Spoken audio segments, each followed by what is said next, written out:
kwa kuendelea kutazama TV 47 station ambayo inakupeperushia matangazo kwa lugha ya Kiswahili kutoka hapa katika jiji la Nairobi. Kipindi hewani sasa hivi ni Matukio Nyanjani, kipindi ambacho kinaangazia baadhi ya taarifa ambazo zinagonga vichwa vya habari, huku tukitupia darubini katika kaunti zote 47 na kunasa zile taarifa ambazo zinachipuka tayari kukufahamisha wewe mtazamaji wetu. Kumbuka leo ni siku ya Ijumaa na natumai kwako imeanza salama. Kesho itakuwa ni weekendi, lakini kwanza kabisa tuweze kuangazia tu baadhi ya taarifa kuu ambazo tutakuwa tunaendelea kufuatilia siku ya leo, ambapo mkurugenzi wa mashtaka ya umma ambaye ni Nurdin Haji anatarajiwa kufanya kikao na Umoja wa Ulaya kujadili masuala ya utangamano na swala la ufisadi katika taifa la Kenya, ambayo katika lugha ya Kiingereza wanasema ni European Union. Na kwingineko ni kwamba Kenya Bila Uchaguzi Initiative itakuwa inafanya washa ya kutoa elimu kwa umma, na vile vile katika lugha ya Kiingereza wanasema kutakuwa na vile public participation.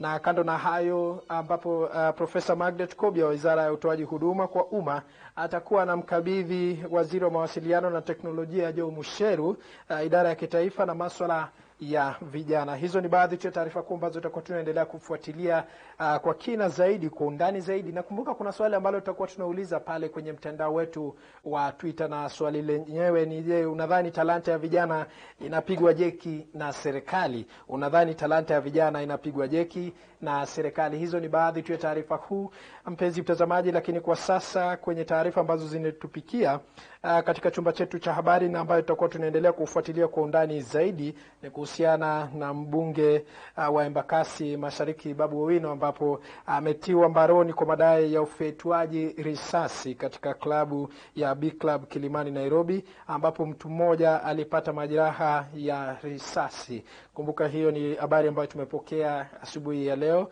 ambapo mbunge wa Embakasi Mashariki Babu Owino ametiwa mbaroni kwa madai ya ufetuaji risasi katika klabu ya B Club Kilimani Nairobi, ambapo mtu mmoja alipata majeraha ya risasi. Hii inasemekana kufuatia matamshi yake kuhusiana na siasa za mwaka 2022, ambapo inadaiwa kwamba Babu Owino alisema kwamba kinara upinzani Raila Odinga atakuwa rais kwa vyovyote vile. Kumbuka hii ni taarifa ambayo tutakuwa tunaendelea kufuatilia kwa undani zaidi.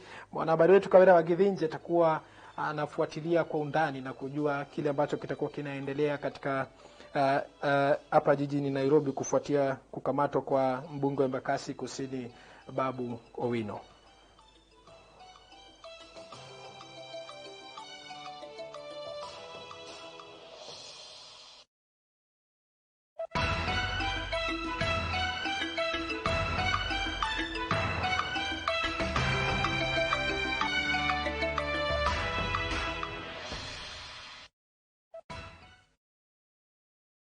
Na tukiachana na hayo, mpenzi mtazamaji, kwingineko ni kwamba ni rasmi sasa barabara ya Mwiki Kasarani itafanyiwa ukarabati. Hii ni baada ya seneta wa Nairobi Johnson Sakaja na viongozi jijini Nairobi kuingilia kati na kukatiza maandamano yaliyodumu kwa takriban siku 4 na kushuhudia mauaji ya mtu mmoja. Ukarabati huo utagharimu shilingi milioni 300. Mwanahabari wetu Liz Mutuko alikuwa kwenye tukio na hii hapa taarifa yake. Akizungumza na wanahabari, seneta wa Nairobi Johnson Sakaja ameelezea kusikitishwa kwake na kisa cha hiyo jana, ambapo mtu mmoja aliuawa huku polisi 5 wakijeruhiwa katika maandamano ya wenyeji kulalamikia hali mbovu ya barabara ya Mwiki Kasarani. Sakaja akieleza kuwa kila mmoja ana haki ya kuandamana na kuwa polisi hawastahili kutumia nguvu kupita kiasi wala waandamanaji kutumia nguvu zaidi kwa maafisa wa polisi. But no one should think that the formula for him to get it done is chaos. We will not allow a state of anarchy. And we've been in discussions with the regional commander of police for Nairobi, as well as the county commander, the regional commander, commissioner as well, that we make sure, because we'll give reassurances. And I'm asking the members of parliament from the 17 constituencies, all of them, to come and know the status of the works on their roads and to go and talk to wananchi about that. Let us not make us lose any other life in this city. Let us not get any child hurt in this city because of what government should be doing for you. Because it is your right to have a good road. Ni swala lilosababisha hatua kuchukuliwa mara moja, huku seneta wa Nairobi Johnson Sakaja akiafikiana na mamlaka ya barabara za miji kura kuanza kukarabati barabara hiyo ya Mwiki Kasarani, huku wahudumu wa matatu nao wakitakiwa kusitisha mgomo wao mara moja. We have agreed with the Urban Roads Authority and with the engineers that in the next hour, in the next 1 hour, the contractor and the grader be on site to actually commence works. There's a lot of drainage that needs to be done, the draining, but the wananchi there must first see the grader on site, with the contractor on site, and work happening. I think they were in agreement, Bwana DJ, isn't it? Are we in agreement for the circles? Tuko pamoja. Wakilazimika kuzuru eneo hilo kwa pamoja, viongozi hao wakiongozwa na Sakaja wameahidi wenyeji kuwa kandarasi ya ujenzi wa barabara hiyo ya kilomita 2 itatekelezwa kwa ushirikiano na wenyeji ili kuhakikisha kuwa wamepata ajira. We are aware of the conditions of the roads in Nairobi and other towns in Kenya. And for Nairobi alone, we knew after the rains the roads would be bad, and we have committed 1.7 billion Kenya shillings in Nairobi. I just want to confirm what our senator has said. Katika mahojiano ya moja kwa moja na runinga ya TV47, wenyeji wa eneo hilo wanamtaka mbunge wa eneo hilo Masigakuya kujiuzulu mara moja kwa utepetevu kazini na pia kuwatelekeza, huku wakitaka kujumuishwa katika ujenzi wa barabara hiyo ikizingatiwa changamoto kuu nchini ni ya ajira. It's our right to be represented well, and it's our right when we raise a voice to be heard. Kitu ya kwanza sisi tunaumianga sana wakati unabeba customer anaendanga akipiga nduru kimgongesha shimo. Kitu kingine ningetaka kusema ni huyo mtaina mwenye atapewa hii contractor mwenye atakuja kutengeneza hii barabara ajue vijana wa hapa wako. Nashangaa na Kenya gani yenye tuko. Tukipiga kura tulisema kumera. Tukatoka asubuhi saa 10 tulikuwa kwa barabara tukiwachagua. Lakini sasa hizi wakati wa mahitaji wetu hawatuangalii. It is so unfortunate. Sasa wenyeji wa eneo la Kasarani baada ya kupewa ahadi ni matumaini yao kwamba siku ya leo ujio wa tingatinga hili na sawana mwanakandarasi wataweza kupokea ahadi yao kupitia Senator Johnson Sakaja. Elizabeth Matukio, TV47, Nairobi.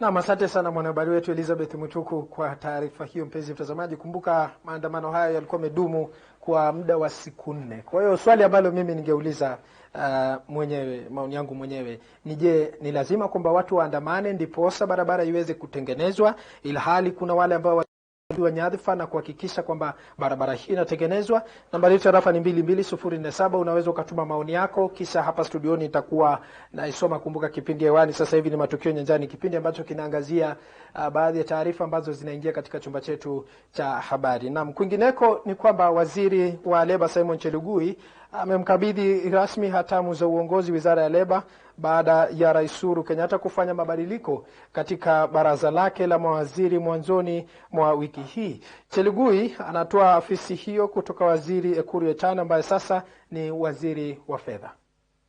Aliyekuwa waziri wa maji na unyunyuziaji mashamba Simon Chelugui amechukua rasmi nafasi katika ofisi ya Wizara ya Leba siku chache tu baada ya Rais Uhuru Kenyatta kulifanyia mabadiliko baraza lake la mawaziri. Akizungumza wakati wa shughuli hiyo, waziri Chelugui amesema atakabili vilivyo jinamizi la ukosefu wa ajira nchini, haswa kwa vijana wa taifa hili. We'll employ mediation where we are dealing with workers and employers. Aidha, Chelugui amepongeza Rais Uhuru Kenyatta kwa nafasi aliyopewa ya kuongoza Wizara ya Leba. Kwa upande mwingine, waziri huyo ameahidi kuendeleza yaliyoanzishwa na mtangulizi wake Ukur Yatani, ambaye kwa upande wake amehamia rasmi Wizara ya Fedha. Talking about NSSF, the Social Security Fund, to increase our collection, to expand our base, including reaching out to the informal sector, to move the numbers of those registered from the present 2.6 to maybe over, even the target is about 16 million. Akimkabidhi rasmi mamlaka ya kuongoza Wizara ya Leba, waziri Yatani amemshauri waziri Chelugui kuwa mwangalifu haswa katika kuhakikisha swala la migomo halitashuhudiwa. Matamshi haya yanaonekana kulenga mgomo wa hadhiri wa vyuo vikuu unaonukia. Because gone are the days when there is confrontation between the ministry and the unions. Katika mabadiliko aliyofanya Rais Uhuru Kenyatta, Mwangi Kionjuri alipigwa kalamu kutoka Wizara ya Kilimo na nafasi yake kuchukuliwa na Waziri Peter Munya. Zablon Macharia, TV 47, Nairobi. Safi kabisa, mwanahabari wetu Zablon Macharia kwa taarifa hiyo. Mpenzi mtazamaji, kutokana na uteuzi wa mawaziri na yale ambayo mabadiliko ambayo Rais Uhuru Kenyatta alifanya. Je, wewe maoni yako ni gani? Unadhani kwamba mambo yako sawa sasa hivi? Na kumbuka si mabadiliko ya kwanza yamekuwa kifanywa katika taifa hili la Kenya. Na je, tunaona matunda ama hatuoni matunda? Na je, watu hao ambao wamepatiwa nyadhifa hizi wataweza kutekeleza yale majukumu? Na hebu tuangalie katika zile kazi ambazo walikuwa wakifanya hapo mbeleni kabla hawajapatiwa, wametekeleza vya kutosha? Sijui maoni yako ni gani. Nambari yetu ya rafa ni 22047. Kumbuka vile vile unaweza kufuatilia taarifa hizi kupitia kwa tovuti yetu ambayo ni www.tv47.co.ke. Na kwingineko ni kuwa mwalimu mmoja eneo bunge la Bumula, kaunti ya Bungoma, amewashangaza wengi baada ya kuwaruhusu wanafunzi wanaojiunga na kidato cha kwanza kusajiliwa bila vikwazo. Mabonga Kongani ambaye ni mwalimu katika shule ya St. Kizito anasema amefanya vile kama njia moja kuhakikisha wito wa serikali na kuwasilishwa kwa wanafunzi kutoka shule ya msingi hadi shule ya upili kwa 100% unatimizwa. Sosin Wanji na taarifa hiyo kwa ukamilifu. Kwa kufanikisha azimio la 100% ya mabadiliko katika sekta ya elimu, shule ya Mtakatifu Kizito Mayanja chini ya mwalimu Mabonga Kongani imewapa afueni wakazi wa eneo hilo la Bumula. Hii ni baada ya kuwapa fursa ya kutokalisha watoto nyumbani kwa msingi wa kifedha licha ya kuwa na miundo msingi ambayo haijaimarika. Tumejitayarisha kupata idadi kubwa ya wanafunzi, lakini changamoto ambayo tuko nayo ni infrastructure, classrooms. Classrooms ninajua hii itakuwa changamoto kubwa sana, na hiyo ni policy ya serikali kwamba mtoto akikuja kuuliza nafasi lazima apatiwe nafasi. So we shall create a problem so that we can solve the problem. Hata kama wanakuja, hata kama kwa hall, wengine wataanza kusomea pale, kama pato tunaangalia njia ambazo tunaweza kusuluhisha hii shida. Otherwise, wazazi wangu nataka kuwauliza wale ambao wako na shida ya fees, msiogope, kujeni shule.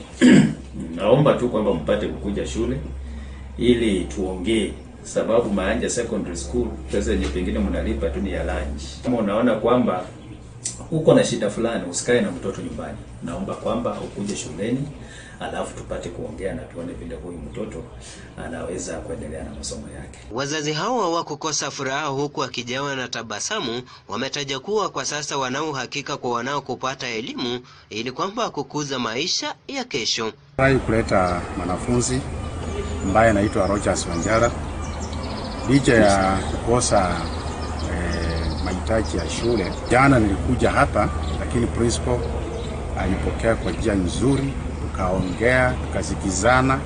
Hata leo sichakucha na fees yote. Hii shule kulingana na vile wanaweza kupokea wazazi, hii shule kweli ni shule bora ambayo inajali mzazi. Bwana, nimefurahia hii shule, manake nimeona hii shule haina mpaka, haina mapendeleo. Uwe unakiweza ama ukiwezi, unakufanya na kusaidia.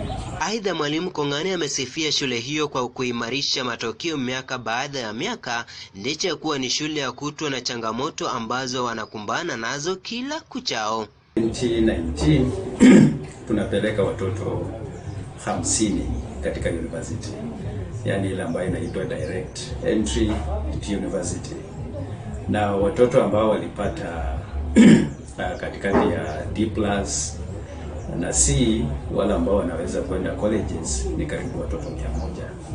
Kwa hivyo kama shule tunajivunia sana wala ambao hawawezi kuingia katika chuo kikuu. Kuna zile middle colleges ambazo pia tunaamini kama shule kwamba tunasukuma watoto karibu 100 ambao wataingia pale. huku serikali ikiwa na azimio la kuafikia 100% ya mabadiliko katika wizara ya elimu. Shule ya Mtakatifu Kizito Mayanja eneo bunge la Bumula imekuwa mojawapo ambayo inafanya moja mbili kuona kwamba serikali ama wizara ya elimu inafikia azimio hilo. Kutoka kaunti ya Bungoma nikiripotia TV47, mimi ni Wanji Sostin. Naam, asante sana mwanahabari wetu kutoka kaunti ya Bungoma, Sostin Wanji. Na kwingineko ni kwamba waziri wa kilimo katika kaunti ya Kisii, Osman Onsarigo, ameonya wafanyakazi wa umma katika kaunti hiyo kutojihusisha na mjadala ya siasa kazini, akiwataka kuweka bidii yao katika utendakazi. Mwanahabari wetu Wycliffe Siko na taarifa kamili. Wafanyikazi wa serikali ya kaunti ya Kisii wameonywa dhidi ya kujihusisha na mijadala ya kisiasa kazini, bali kuweka bidii yao katika kuwatendea wakazi, haswa wakulima wa kaunti ya Kisii kazi. We can't be politicians. We can't be the ring leaders. We can't be who says what in the community. But I want to let you know, as civil servants, when you speak, when you say something, say with facts, with evidence. Waziri wa kilimo katika kaunti hii ya Kisii alikuwa akizungumza katika hafla ya kuwapongeza wafanyikazi katika wizara ya kilimo kwa kufanya vyema mwaka uliopita. Tusijali na number 1. Let us now focus on the farmer. Yes, I am William Zau, working with NARIG. NARIG is a project that is National Agriculture Rural Inclusive Growth Project. And in NARIG, I'm working as a community development officer, dealing with groups, producer groups. These are CIGs, community groups of 30 people. And this we are training them. Then after training them, we are also funding them. Currently, we have funded 143 groups to a tune of 56 million. This year, we are going to fund other 457 groups to a tune of 126 million. These groups are supposed to increase their production and then come together and form a cooperative. Thank you. Aidha, amesema kuwa utendakazi wao unachunguzwa kimakini ili wanaofaa kupandishwa vyeo wafanyiwe hivyo mwaka huu. Number 1, monitoring and evaluation. It must do a continuous work of evaluating this officer, not because of performance, for the purpose of having a basis of their promotion.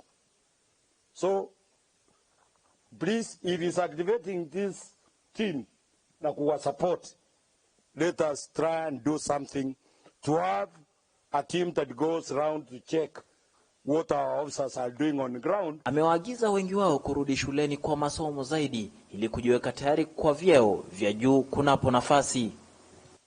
My business is to mentor and nurture you to become a better civil service servant who is ready to take over. Because kesho, sio niko hapa. Who among us does know if tomorrow I'll be there? Nikiondoka tu hivi, hii space ya CEC haitabaki bure. Tunaelewana? We are here to celebrate being number 1 when we were evaluated last year. All the involved ministries were evaluated and we were rated number 1. So today we are here to celebrate. Nikiripotia TV47 kutoka kaunti ya Kisii, mimi ni Wycliffe Siko. Naam, safi kabisa mwanahabari wetu Wycliffe Siko kutoka kaunti ya Kisii. Kutoka kaunti hiyo kwa sasa tunafululiza hadi katika jiji la Nairobi ambapo katibu mkuu katika wizara ya ujenzi wa nyumba Charles Hinga amewakabidhi cheti kinachoonyesha kukamilishwa kwa ujenzi wa nyumba za bei nafuu mkondo wa kwanza chini ya ajenda 4 kuu za serikali. Mwanahabari wetu Winnie Maganga na taarifa hiyo kwa ukamilifu. Kwa umaridadi mwingi, nyumba hizi zinanasa macho ya binadamu kwa utamu wa kuona. Zimejengwa kwa ustadi mkubwa kwani zina upana tofauti tofauti katika orofa zote 5. My assurance to you is that the allocation will be automated to ensure an inclusive, fair, equitable, accountable, and transparent process. I also want to emphasize that the sale of the Park Road project will entail all the 1,370 units, which are in various stages of development. The second and third phases of this project will be completed in June and December of this year, respectively. Mradi huu ambao umekamilika una zaidi ya nyumba 200 ambazo zitakwenda kwa shilingi milioni 1 hadi milioni 3.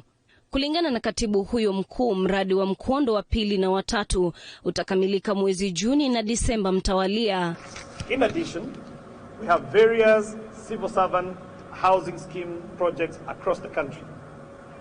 In Kisumu, we have completed and we have sold about 50% of 250 units to civil servants. In Machakos, we have completed 152 units. In Embu, we are completing 164 units. And in Kiambu, down the road, we have another 193 with a cumulative 759 units available for civil servants. Semi zake ziliungwa mkono na msemaji wa serikali Cyrus Oguna, ambaye amesema kuwa mradi yote ni lazima zitakamilika. All the big four agenda projects are going on steadily. I've just been asked about a few others, the other pillars, that is food security, manufacturing, and UHC. And the person who was asking me, he was asking the best that this is what he can see. But this is what he can see because he is here. The moment you move out of this town, there are so many projects that are going on that all speak to the other three pillars of the big four agenda. Mwanakandarasi wa mradi huu alipewa zabuni mwaka jana kwa nia kuwapunguzia Wakenya gharama ya ulipaji kodi ya nyumba. Winnie Maganga, TV47. Naam, asante sana mwanahabari wetu Winnie Maganga kwa kufuatilia taarifa hiyo ambayo iko katika ajenda kuu 4 za serikali.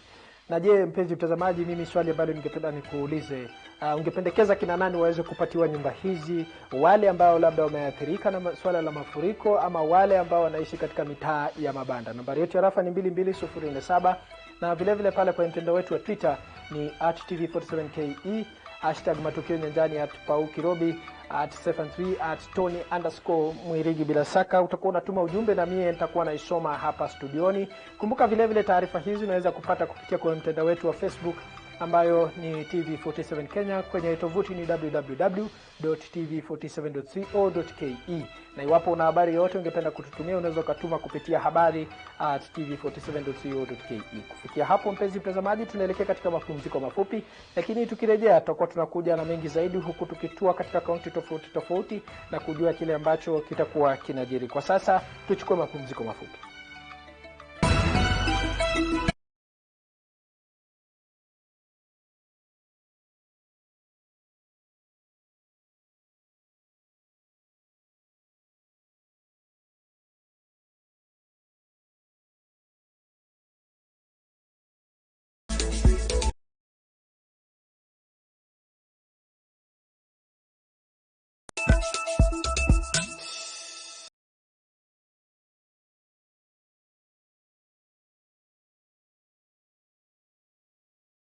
Maeneo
Awamu nyingine ya kipindi cha Matukio Nyanjani, kipindi ambacho kinatupia darubini kaunti zote 47 na kunasa zile taarifa ambazo zinachipuka, kisha tunakufahamisha wewe mtazamaji wetu. Kwingineko katika kaunti ya Migori, baada ya matokeo ya mtihani wa kitaifa wa KCPE kutangazwa mwaka uliopita, Austin Ochieng alijinyakulia alama 407 ikilinganishwa na mwaka 2018 ambapo alikuwa amepata alama ya 370. Licha kufaulu kwake, kijana huyu mwenye umri wa miaka 16 angeweza kujiunga na shule ya upili ya Kanga mwaka huu, kwani familia yake haikuwa na uwezo, lakini matumaini yake ya kujiunga na shule hiyo yaliweza kutimizwa na mwakilishi wa wanawake katika kaunti ya Homa Bay, Gladys Wanga, alipomtembelea na kumhakikishia kumfadhili kimasomo hadi atakapomaliza masomo yake.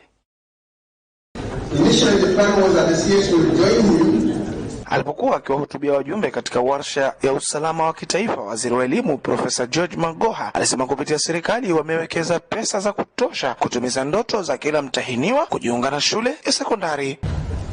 This year, my dear colleagues, ladies and gentlemen, I shall require your help as we ensure that to continue with 100% transition, find out that a few countries here and there can very intelligent children, either intelligent or every child must go to school. I will pay that like a needy person. So don't, and from one source. So don't bother giving me that they have kind of consensus. Vilevile waziri Magoha aliongezea kuwa serikali imeweka bilioni 8.2 kujenga maabara na madarasa katika shule mbalimbali katika kaunti 30, huku asasi za usalama zikipewa jukumu kuangalia mradi huo wa serikali umetimizwa kwa wakati na usalama wa kutosha. Na kwingineko, mpenzi mtazamaji, kwanza kabisa samahani kwa taarifa hiyo. Taarifa hiyo ni kuhusiana na serikali yawekeza katika elimu, ambapo Profesa Magoha alikuwa ameahidi kwamba wizara hiyo ya elimu itapata ufadhili. Na mkando na hayo, mpenzi mtazamaji, kumbuka kwenye taarifa kuu ambazo tulikuwa tunaangazia siku ya leo, yule ambaye ni mkuu wa mashtaka ya umma Nurdin Haji atakuwa anafanya kikao na Umoja wa Ulaya.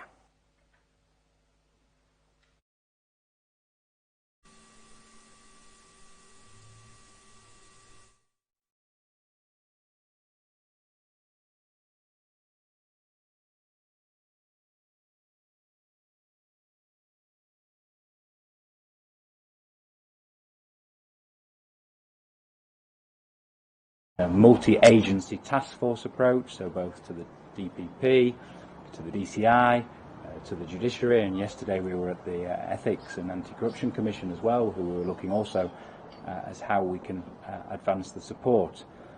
I think equally that 2020 is an important year for Kenyan people to see not just the launch of investigations, but also the conclusion of the prosecutions and convictions and asset recovery. And this is not an abstract topic. If one looks at some of the key cases that are on the table, which I think the DPP explained to us today, that some of the 140 cases that are going through prosecution at the moment, there's, if I remember correctly, DPP, there's something like 213 billion Kenyan shillings in potential asset recoveries. Let's just ask ourselves for one moment what difference that would make to kick-starting the Kenyan economy, to creating jobs and opportunity, in particular for young people, if those funds were put to productive use. So we stand hand in hand with the DPP and his staff through our programme, through the judicial cooperation which is often taking place on some of the complex transcontinental cases, where close cooperation between the judicial authorities in EU member states and the staff of the DPP and judicial authorities in Kenya should hopefully allow for progress to be made. So they are, I think, the key points on our side, and congratulations, DPP, to you and your staff for your work, and we hope to see, as the President said, this also leading to successful outcomes of the prosecutions in the form of convictions and asset recovery. Thank you. Thank you, Excellency. As I don't want to repeat what he said, because basically that's what we've discussed here today. You're in the center, okay, sorry. I just said I don't want to repeat what he said, because basically that's what we've discussed.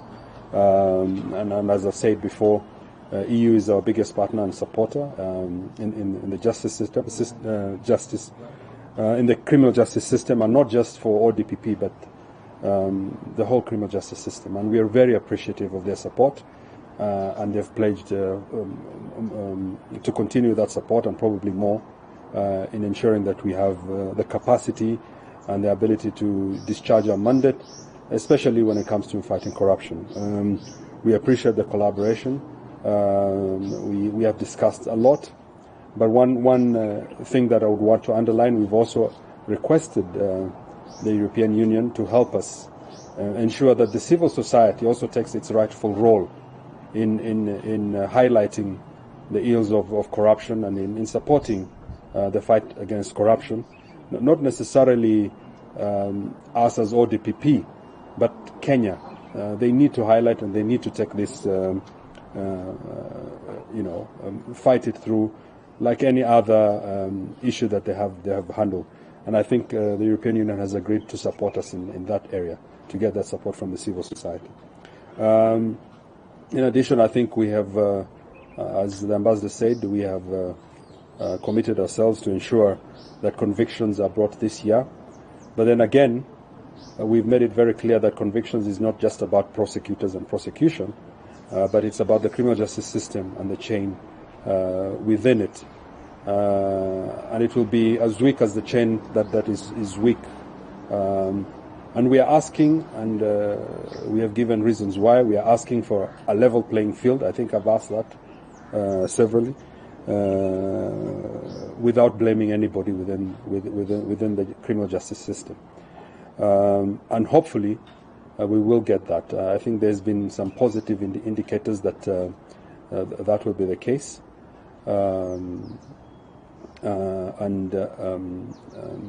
I think, again, I want to caution Kenyans on the issue of convictions. We will get convictions, but remember that there is a process of appeal. And I don't want people to be disappointed when we get convictions at the magistrate level and people rush to the next level for appeal to the High Court and then the Court of Appeal. Because then the narrative will change. And the narrative will be, why are these people still outside there, or why have you allowed the appeal to take place? This is constitutional, it's a constitutional right, and people have the right to appeal.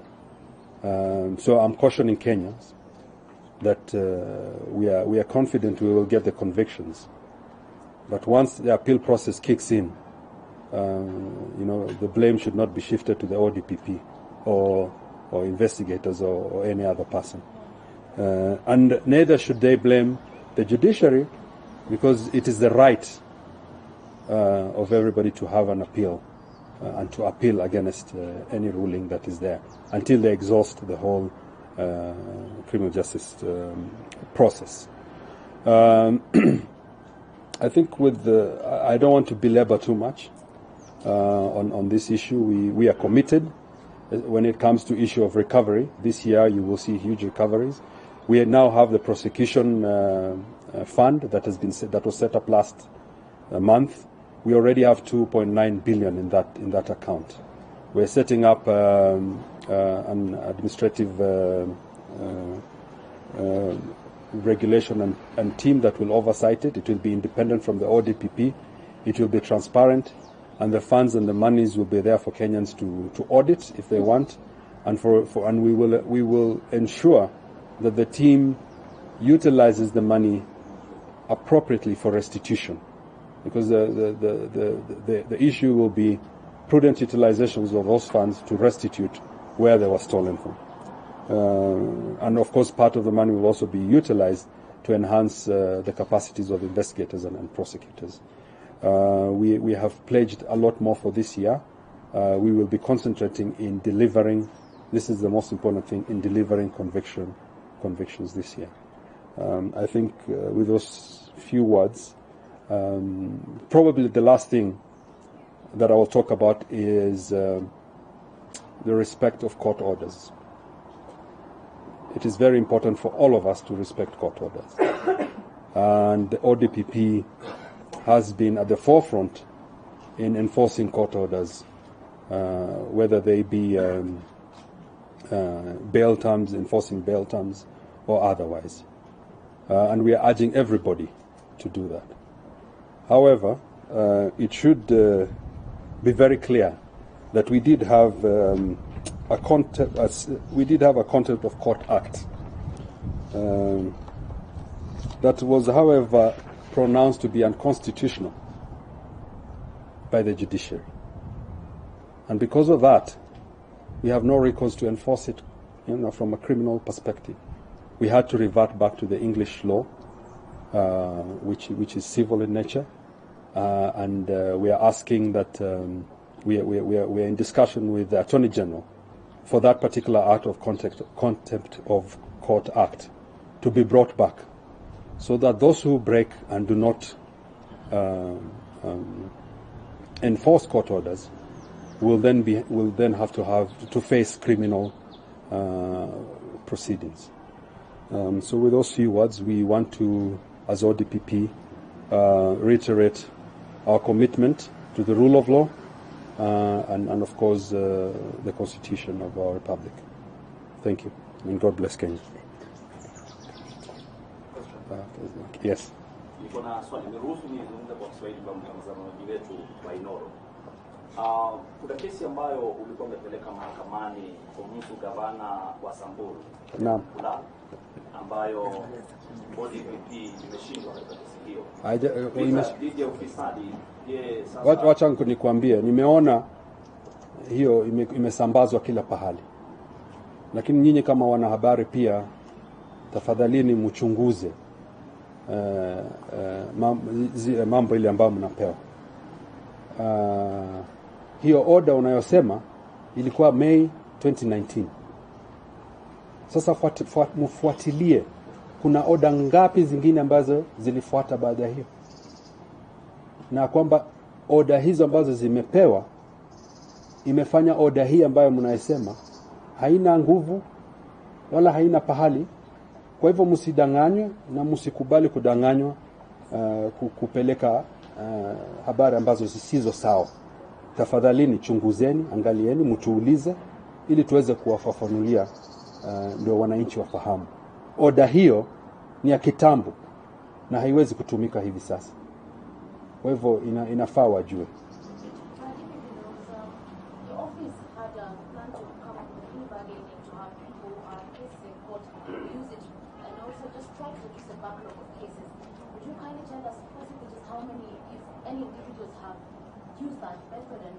How much have you been able to recover from that? And the second question, there's the case of Matukio that is in court, and there's a perception that there's some inefficiency in your office in terms of handing over documents, and the case has failed to take off.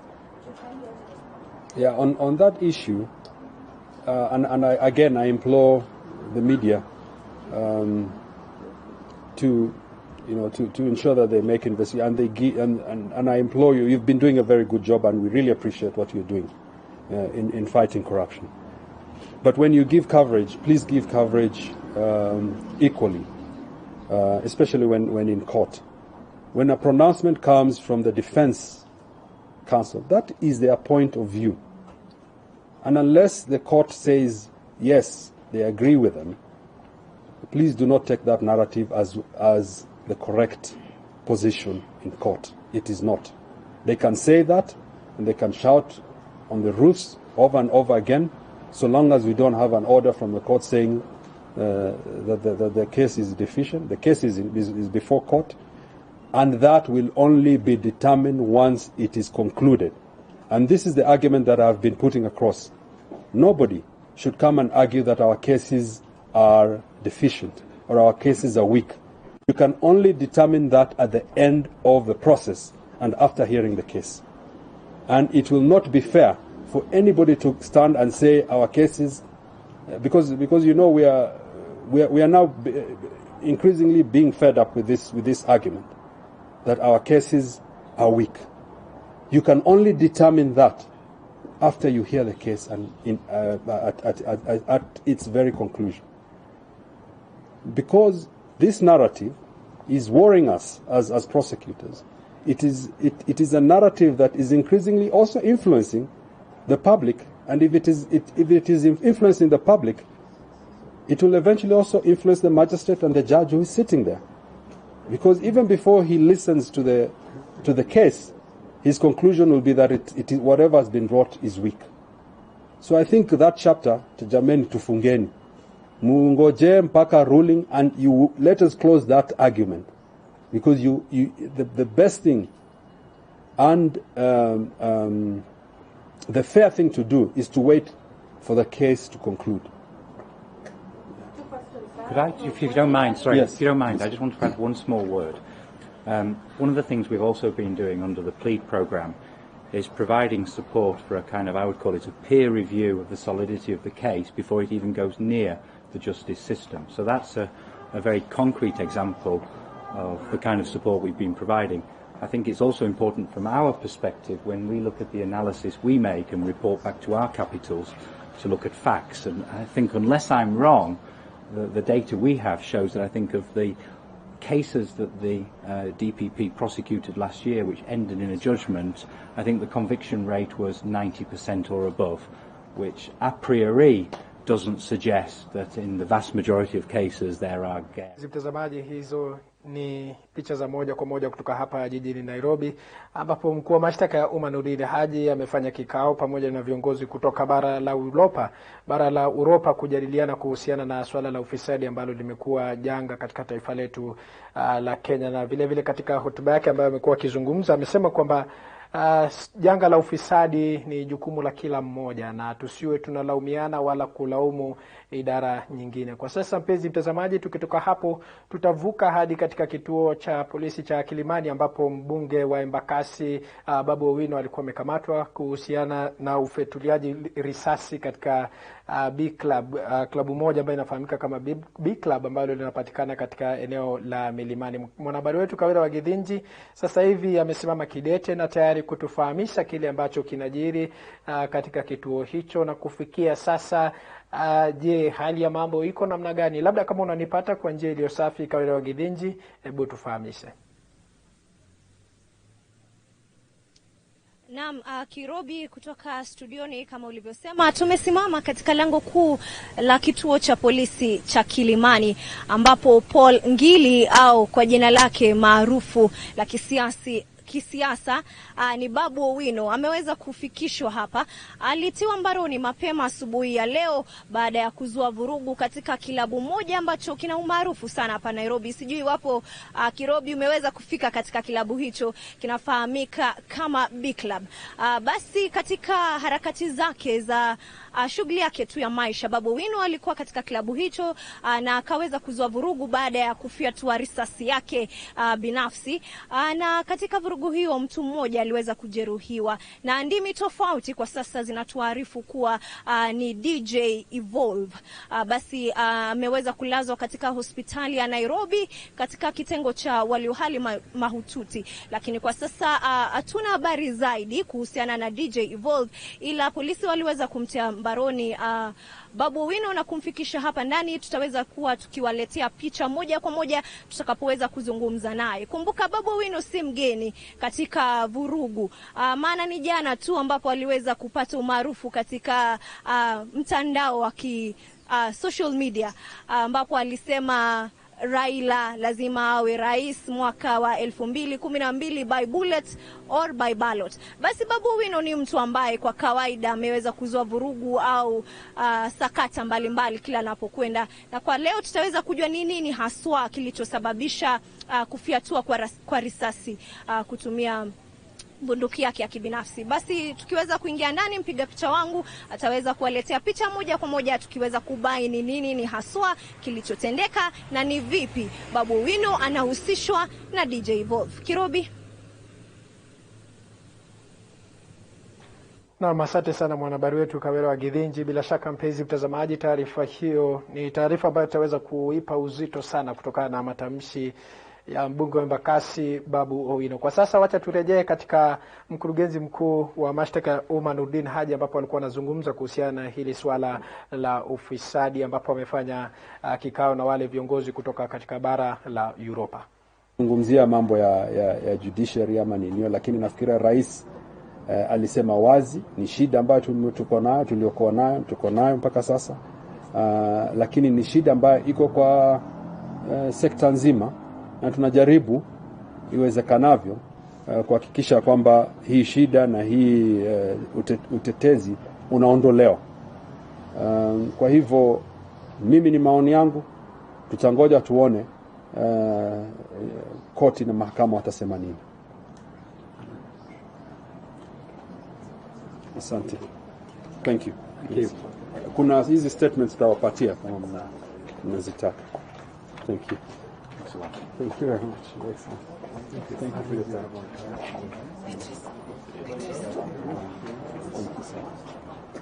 Thank you very much.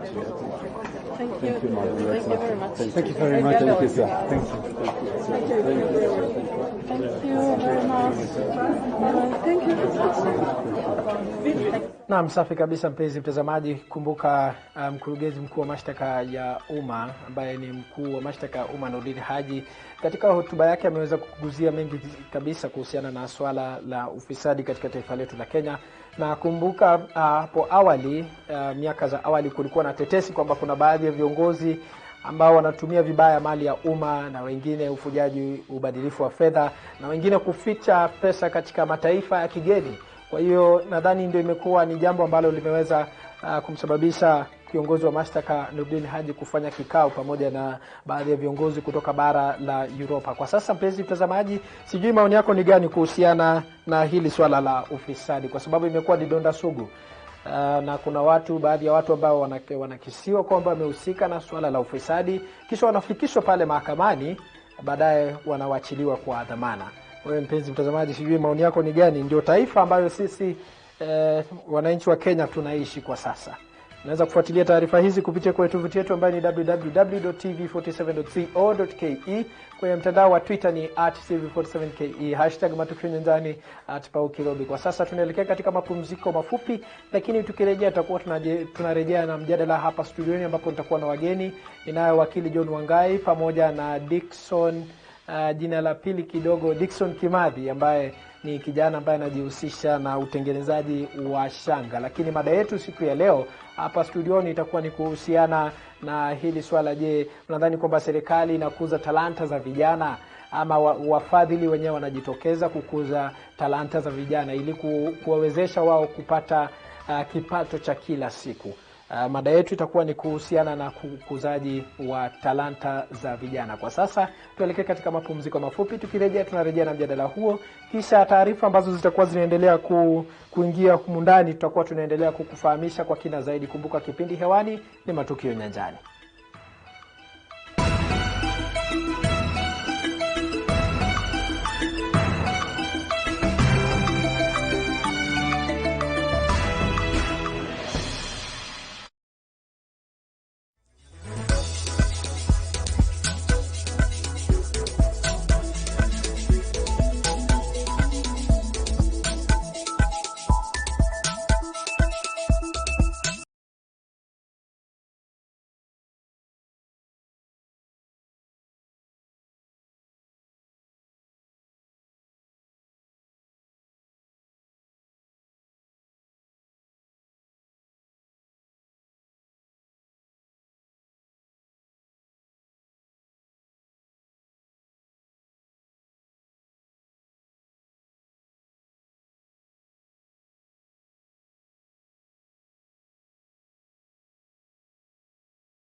Na kufikia sasa tumepiga hatua gani hapa studioni? Kama nilivyokuwa nimekuarifu, ninaye wageni studioni ambaye ameketi karibu nami, anafahamika kama wakili John Wangai, na vile vile upande wangu wa pili naye Dickson Kimathi ambaye ni kijana ambaye anajihusisha na masuala ya anatengeneza bidhaa tofauti tofauti kutumia shanga kama sijakosea. Karibuni sana kwenye studio. Na kwanza kabisa nani John Wangali wakili. Kufikia sasa kuna ile swali ambalo tulikuwa tunauliza pale kwenye mtandao wa Twitter. Je, serikali inakuza talanta za vijana ama kufikia sasa hivi sisi tunaitupia tu jicho alafu tunakuwa ni kama tunapuuza? Kwanza kabisa acha niseme asante kwa kutuita kwa hii show ya leo. Kwa mtazamaji huko nje, mimi ndio naitwa wakili John Wangai. Huwa nawakilisha vijana kule kwenye Youth Senate Kenya. Ambaye inaongozwa na mbunge aliyeteuliwa kuwakilisha vijana Gideon Ketel. Na nashukuru sana kwa sababu ya hiyo topic ya leo, kwa sababu ni mambo ambayo tunahusisha kule Youth Senate. Kwa hiyo swali ya kwamba kama serikali imeweza kusaidia kukuza talanta, naweza sema bado haijafika pale ambapo tunaweza taka, kwa sababu ukiangalia katiba yetu kipengele cha 55 kinaongelea kuhusu vijana, na kinasema baadhi ya mambo ambayo vijana wanafaa wapewe ile education, masomo, waweze kupewa an opportunity kukuza talanta na zile skills zingine zote. Hiyo ni kipengele ambayo mpaka sasa hii bado hakijaweza kutimizwa kwa uzima yote. Na tumeona nini labda ambayo imechangia kipengele hicho kimekosa kutimizwa? Kwa maoni yangu mimi naona ni hizi siasa za hizi, sio vile umesema, siasa za kila siku. Viongozi ambao tunachagua ni kama hawana ile interest ya vijana. Hawana interest ya vijana. Kwa sababu sheria zipo zote za kusaidia vijana, lakini hiyo implementation hizo sheria bado haijaweza kutimizwa, na hatujui kwa nini. Na kama sasa hivi tunaongelea mambo ya BBI, na sasa hivi bado hizi sheria bado hatujaweza kuzitekeleza ziweze kusaidia vijana. Mfano mzuri ni ile hiyo Public Procurement and Disposal Act. Imesema vijana wanafaa wapewe 30% ya government tenders, employment na vitu zingine kama hizo. Na vijana wakipata tuseme hiyo 30%, wanapata fedha ya kuweza kukuza talanta kama hii, sababu kukuza talanta pia ni gharama kabisa. Na kama una kazi, kama una any capital, inakuwa ngumu kabisa. Hebu tuweze kusikia kwa Bwana Dickson. Naona kuna bidhaa tofauti ambazo umetutengenezea hapa. Kwanza kabisa hili hapa ambaye naitazama hapa, labda utufahamishe tu ni nini, unaweza ukashika ukainua juu kidogo tuone ni nini. So tuanze na huku. Hii hapa inaitwa serviette box ya kuweka serviette, na tumai nyote mnajua. So unazipanga hapo na mtu anachukulia hapa. Kando na kazi hiyo, pia ni decoration kwa nyumba. Kabisa. Kando na hiyo kuna this one, toothbrush holder, which can also be used kama pen holder. Hii hapa mfano mwingine. So design ni mingi, unaweza tengezewa na design depending on vile ambayo unataka. Kwa hiyo naona kuna nyingine ungependa kutuonesha pale. Alafu hii nayo pia ni pen holder. Basi sasa nimejaribu kutumia ujuzi kuibrand ile ambayo nataka. So they can also be branded. Oh, it can be branded. Naona kuna maandishi ambayo umeandika pale, sijui ni maandishi gani hapo, labda utueleze. MKU. Nilitengezea shule yangu kazawadi. Na kando na hiyo hii hapa ni gani labda? Table mat. Hiyo ni ya kuweka kwa meza, kando na kuwekea sahani na vikombe na kadhalika. Pia inaweza kutumika kurembesha meza na kukua kitu kizuri ambacho kinaweza vutia mgeni akija. Kabisa. Wakati ambapo ulianza kutengeneza hizi, natumai kwamba iliweza kugharimu. Hizi vitu unazinunua ama wewe mwenyewe unazitoa wapi? Nazinunua. Na kusema ile ukweli ni tabu sana kuzipata, especially kama unatafuta specific. For example, kama you have something in mind ambao unataka kutengeneza, if you're looking for specific beads, it takes a lot of challenge kabla uzipate. Kabla sasa, mmoja kama hii ambayo unasema hapa ni table mat ama ya kuweka kwenye meza ya urembeshaji, moja inatoka kwa shilingi ngapi, na hiyo nyingine moja inatoka kwa shilingi ngapi? Hii hapa inatoka moja kwa shilingi 400, ino 300, 500, 400, 750. 750. Na kama sasa hii tuseme hii ambayo iko hapa, hii ya rangi nyeupe na nyekundu, moja hivi, kwa sababu umesema ni vigumu sana kuipata ili uweze kutengeneza kwa sababu unatumia ujuzi wako, moja unaipata wapi na unapata kwa fedha ngapi? Kupata moja nanunuaga in form of packet. So nanunuaga kama hii, nanunuaga beads za nyeupe packet kivyake, nyekundu packet kivyake. Kila packet inakuaga 720 kwa hizi. But hiyo packet inaweza toa zaidi ya hiyo 720. Oh. Kwa hiyo kazi yenyewe ulianza lini wewe mwenyewe, na ni nani ambaye labda alikupa tuseme ujuzi ya kuweza kutengeneza hizi, ama wewe mwenyewe tu uligutuka asubuhi ukasema acha nianze kutengeneza hizi shanga za kuweka kuhifadhi vitu? Sina muda mrefu tangu nianze kutengeza, kama sijakosea ni miezi minane. Na aliyenifunza ni rafiki yangu wa campus, ilikuwa tunakaa naye. So alikuwa anazishona hizi na mimi nilikuwa naangalia, so most of the time ilikuwa naangalia tu akishona. Siku moja tukiwa tunaenda nyumbani wakati wa likizo, nikamwambia nataka kumshonia mamangu kitu. Nikachagua ile kitu kubwa kabisa. Ilikuwa bag kubwa kabisa. Nikamshonia mamangu. Haya. Nashukuru hapo ndio baraka ilipata mpaka nikaweza kujua hivi zote. Na zinaenda kweli, zinapata soko, na ni kina nani hasa ambao wananunua, ama kufikia sasa hivi soko haiendi? Soko ipo. Soko ipo kwa wingi sana. Market ipo kutoka kwa mostly ni working class.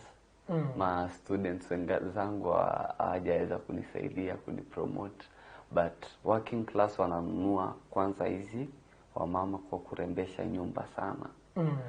Na pen holders inaenda sana with all classes. With all classes. Kwa sababu wale wanafunzi ndio watumizi wa hizi pen holders. Wanazinunua, na hapo awali umesema kwamba wanafunzi hawanunui. Wanafunzi hawanunui sana, wakinunua mara moja. Juu ya mfuko. Naam, wewe kwa maoni yako, kutokana na kile ambacho wakili amesema hapa kwamba vijana hawapati usaidizi kutoka kwa serikali kufikia sasa hivi, kwa sababu natumai hapa ni wewe mwenyewe ulianzisha biashara hii, ama ndani ambaye alikuanzishia, na je, kuna mfadhili yeyote ambaye amekuja kwako kukusaidia ama hakuna?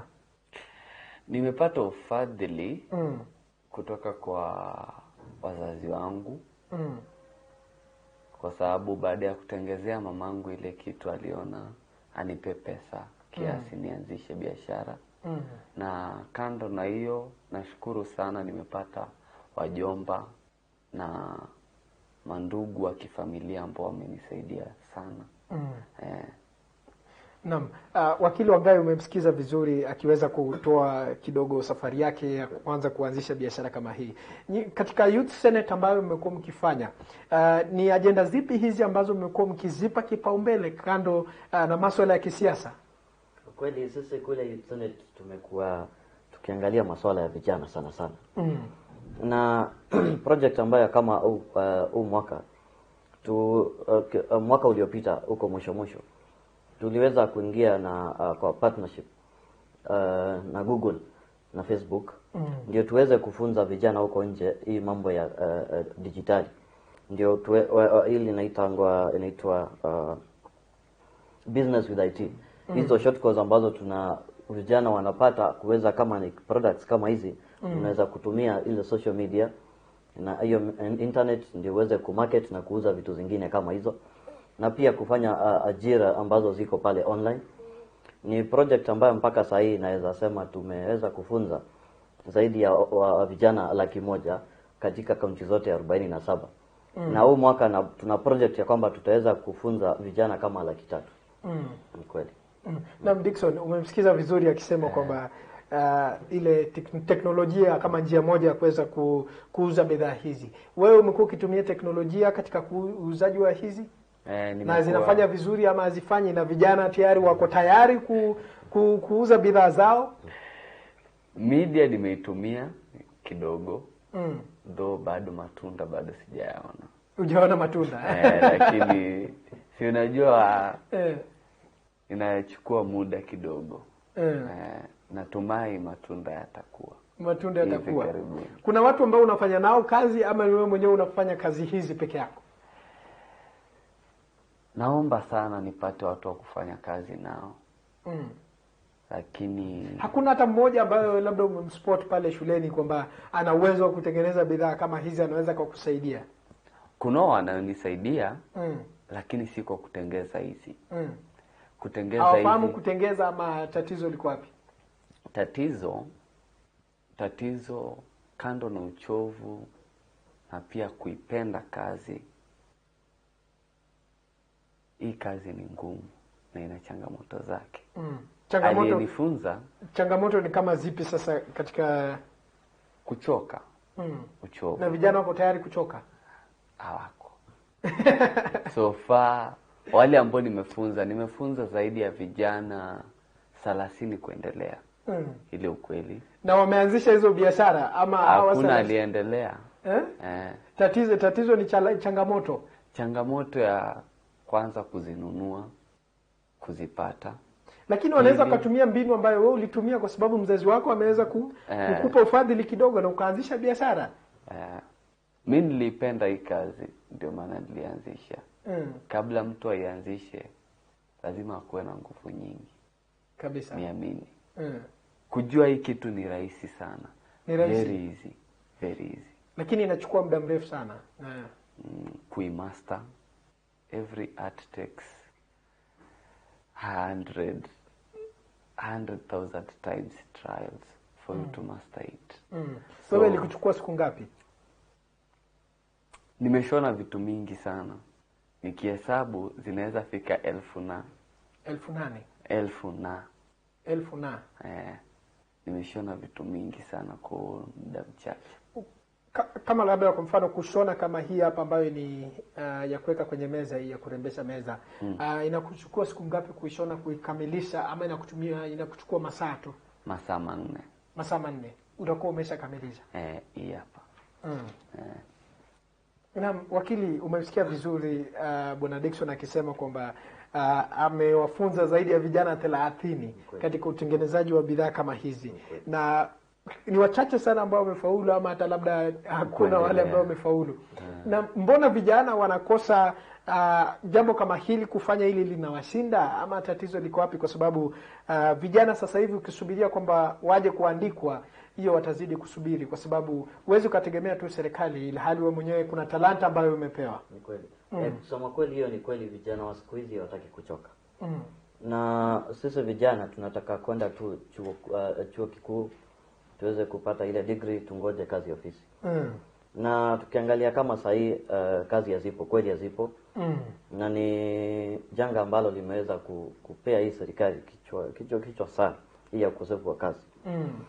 Na nakumbuka siku nyingine nikisema, na hiyo ndio inakuanga maoni yangu, tukitaka kumaliza hili janga la ukosefu wa kazi, ni vijana wapende kuchoka, waweze kutumia talanta, waweze kutumia zile nguvu ambao wako nazo, kwa sababu tukiwa vijana kuna ile nguvu uko nayo kama kijana. Ukiangalia kama sahii kwa sababu kuna watu wengi ambao hawezi kwenda chuo kikuu, na serikali imeweza kuanzisha zile vitu zinaitwa polytechnics. Kama sahii tuko na polytechnic karibu 11. Tuko na training hizo zinaitangwa technical training centers. Karibu 160. Tuko na vocational training centers karibu 900. Na hizo zote zinafunza vijana mambo ya ufundi na teknolojia na kukuza talanta. Naam. Ukiangalia pia kwa hii project ya serikali ya Big Four agenda, ikiwa ni mambo ya housing, manufacturing, universal healthcare, food security. Kama hiyo project ya Big Four agenda inaweza angaliwa kwa umakini sana. Na vijana wapende kuchoka, tunaweza maliza hili janga. Kwa sababu tukiangalia kama hii ujenzi ama vile housing, tunaona mpaka sahi wameweza kujenga nyumba kama 228. Na wana project huu mwaka ikiisha watakuwa wamejenga nyumba karibu 100,000. Na before 2022 wana project itakuwa nyumba karibu 500,000. Naam. Ujenzi wa hii nyumba inataka hiyo ufundi, teknolojia na talanta. Kwa sababu tutaweza kuhitaji wale carpenters, watu wako na ufundi for carpentry, masonry, engineers, tutataka plumbers na watu pia wa ICT, watu wa digitali. Wacha nisikie kutoka kwa Dickson. Dickson, umesikia kwamba ujenzi wa nyumba huu utahitaji vijana wengi. Na vijana kazi kama hizo wako tayari kufanya ama wao wanasubiri tu wakae pale nyumbani wasubiri pesa zije? Kama ni wewe mwenyewe ungefanya kazi kama hiyo, ujenzi wa nyumba? Wewe ungefanya? Ningefanya. Kwa sababu unapenda kuchoka? Kwa sababu napenda kufaulu. Kufaulu kuna na vijana wanapenda kufaulu pia. Lakini mbona wataki kuchoka sasa, wataki kujihusisha na masuala kama haya? Kwa muda huu sasa, vijana wana aim at getting the bigger goal. Kila mtu akona mambo yake kwa kichwa.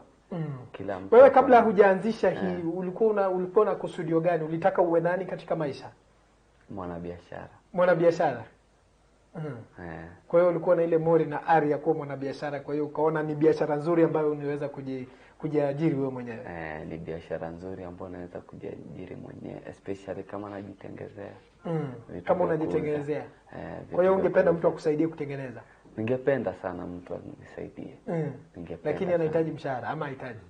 Kwa wale ambao umekutana nao wanasema namna gani? Wanahitaji mshahara. Wanahitaji mshahara, lakini nikipiga mahesabu ya kuwalipa, yeye ndio anaumia. Anaona nachoka sana na malipo ni kidogo.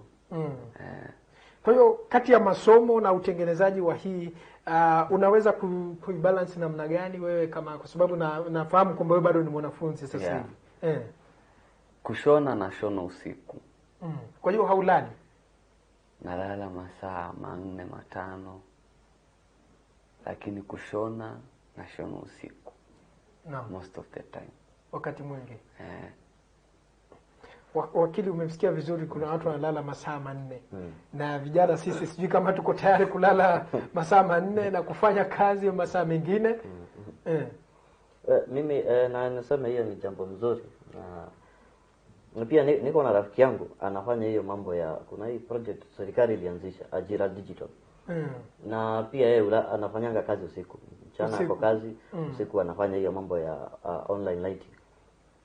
Na kusema kweli yeye akona besides ile mshahara ya kazi, akona income nyingine ya zaidi ya 100,000. Kwa hivyo sisi vijana tukitaka kwa sababu sisi wote tuko na ile goal vile amesema, tunataka ile future ambayo iko mzuri. Lazima sasa tuweze kujisacrifice kidogo ndio tuweze kufika pale. Tukiangalia watu wengi ambao sasa wako hapo, tukikaa chini na wao wakupe story yao, walianzia mahali. Na ndio maana mpaka Biblia ile kitabu ya Zakaria 4:10 inasema usidharau mwanzo mdogo. Mwanzo mdogo polepole mpaka ufike pale. Asante sana. Nafahamisha kidogo tuelekee katika mapumziko. Na mpenzi mtazamaji, kauli hiyo ya wakili John Wangai kwa sasa inatupeleka katika mapumziko mafupi, lakini kumbuka kidogo hujaza kibaba kama jinsi ambavyo wakili amesema hapa. Tukielekea katika mapumziko, tukirejea tutakuwa na taarifa zingine ambazo zitakuwa zimeingia, kisha tutakufahamisha, kisha majadiliano yetu hapa studioni itakuwa inaendelea hadi mida za saa 5:30.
na swala la ufisadi. Na je, unadhani kwamba kuwepo na mkutano huu ambao umewaleta baadhi ya viongozi kutoka bara la Europa pamoja na mkuu wa mashtaka ya umma Nurdin Haji utaweza kusaidia katika vita dhidi ya ufisadi katika taifa la Kenya? Na kumbuka miaka za awali kulikuwa na tetesi kwamba baadhi ya viongozi wanaweza kuficha fedha katika mataifa ya nje. Naam, asante sana mwenzangu Kirobi. Ulivyoweka ni sawa kwamba leo hii mkuu wa mashtaka ya umma bwana Nurdin Haji alikuwa ameweza kuandaa kikao na wanahabari kuzungumzia swala nzima la ufisadi, haswa pesa zile ambazo huwa zinawekwa nje ya nchi zikiwa zimefisadiwa humu nchini. Na katika kikao hicho ameweza kusema kwamba wanashirikiana na viongozi wale wa bara zingine za Afrika ama pia Europa ili kuhakikisha kwamba pesa zile ambazo zilikuwa zimefisadiwa zimeweza kurejeshwa humu nchini katika ile njia ni haraka upesi. Vile vile ameweza kuzungumzia kwamba kama serikali wameweza kupewa takriban bilioni 2.3 ili kuhakikisha kwamba ili waweze kukua na ile hali nzima ya kupigana ufisadi na pia kuweza kupata mali ile ambayo imeweza kufisadiwa. Kwa hivyo wameweza kupewa takriban ile 2.3 bilioni ili kuhakikisha kwamba pesa zile ambazo zimefisadiwa zimeweza kurejeshwa humu nchini. Vile vile ameweza kugusia swala nzima la Rais Uhuru Kenyatta. Aliweza kusema hapo awali alipokuwa anateua ama alikuwa anafanya mabadiliko katika baraza lake la wizara la mawaziri samani, aliweza kusema kwamba kuna ile hali ya delay kwa lugha ya kimombo, eti kesi kielekea mahakamani, kuna ule ambao ni ulegevu wa mashtaka kuweza ama kauli kuweza kuamuliwa. Na amesema kwamba mwaka huu ameweza kujiweka anga sana ili kuhakikisha kwamba kesi yote ile ambayo itaweza kuelekea mahakamani wameweza kuwa na msingi maalum eti kwamba wakienda kule mahakamani wataweza kushinda hiyo kesi. Vile vile ameweza kugusia eti kwamba lazima kesi zote zikielekea mahakamani hukumu yote ile inapaswa kutii ama kuna ile hali ile hali nzima ya kutii sheria za mahakama, eti kwamba kama ni uamuzi wote ule ambao umetoka mahakamani lazima kuweze kuwa na ile hali nzima ya kutii. Kwa hivyo wanajitahidi kama waendeshaji wa mashtaka ya umma ili kuhakikisha kwamba kesi zote zile ambazo zinaelekea mahakamani wameweza kuzishinda. Vile vile ameweza kuwapa ilani wa Kenya eti kwamba wakielekea kwenye mahakama ama wakiweza kupeleka kesi yote mahakamani na wakiweza kuelekea kule afu waweza kushindwa, Wakenya hawapaswi kuweza kuwaelekezea lawama eti kwamba kuna ile kwa lugha ya kimombo inaitwa Court of Appeal. Kwa hivyo Mkenya yote ama Mkenya yule yote mwenyewe ana ile haki ya kuweza kuelekea mahakamani na kufanya ile Court of Appeal. Kwa hivyo wakiweza kuelekea kwenye mahakama alafu wale ambao ni prosecutors waweze kushindwa, Wakenya wapasi kuwa laumu. Hayo tu ni baadhi ya yale ambayo ameweza kugusia, lakini tutakuwa tunaeleza haya kiundani katika taarifa zetu za saa 1 na saa 3 mtawalia. Kirobo. Naam, asante sana mwanahabari wetu Zablon Macharia kwa kutupa taarifa hiyo kwa kina zaidi. Kwa sasa mpenzi mtazamaji, nitakuvusha hadi maeneo mengine ya taifa la Kenya ambapo hapo kesho barabara zote zitakuwa zinaelekezwa katika magharibi mwa Kenya, ambapo mkao wa BBI mjini Kakamega, hali ambayo imesababisha viongozi wa eneo hilo kujigawanya kwa makundi mawili tofauti, huku kundi likishikilia kuandaa mkao mbadala kando na mkao wa BBI licha ya polisi kufutilia mbali kibali cha mkao wa Mumias. Kwa sasa tuungana na mwanahabari wetu Boniface Baraza atujuze mengi zaidi. Dakta mwenzangu, ukiwa upande wa pili wa studio, tunakuja moja kwa moja toka mjini Kitale katika gatuzi nambari 026 kaunti ya Trans Nzoia.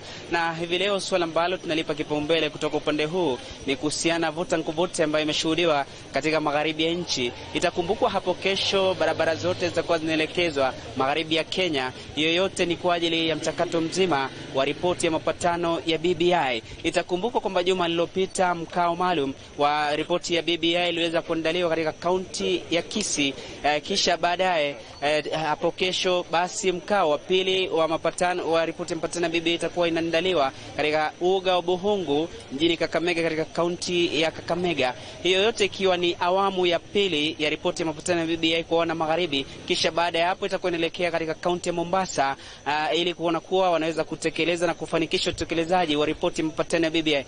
Hali ya vuta nkuvute ya fahali wawili wakiweza kupimana kijasho ama kutoana kijasho kipimana nguvu imeweza kushuhudiwa. Tumeona viongozi wanaoongozwa na kinara wa chama cha NC Musalia Mudavadi pamoja na seneta wa Bungoma ambaye anasalia kuwa kinara wa chama cha Ford Kenya Moses Wetangula wakikaidi kwamba wao wataongoza mkutano mbadala katika uga wa Nabongo mjini Mumias, huku naye kiongozi au katibu mkuu wa chama cha vyama vya wafanyikazi nchini KOTU Francis Atwoli akiongoza kundi lingine ambalo linapigia upato mkao wa BBI katika uga wa Buhungu. Na moja kwa moja tutasema na wenyeji katika eneo hili ili kuona kuwa wao wanaunga mkono mkao wa Buhungu au wanaunga mkono mkao wa Mumias. Moja kwa moja tutaanza na wewe kwa faida mtazamaji, utajitambulisha na unaunga mkono Buhungu au Nabongo?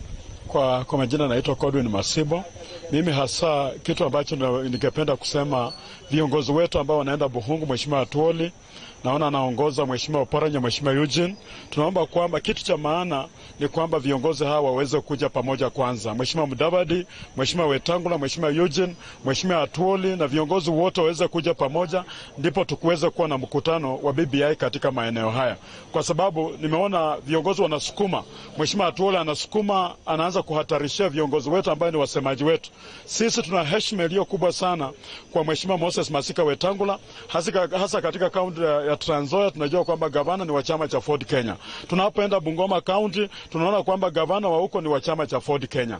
Tunaomba kwamba Mheshimiwa Atwoli awape heshima viongozi wetu, na tuone yeye kama ni kiongozi ambaye kwa kweli anataka kuimarisha amani katika viongozi wetu wote.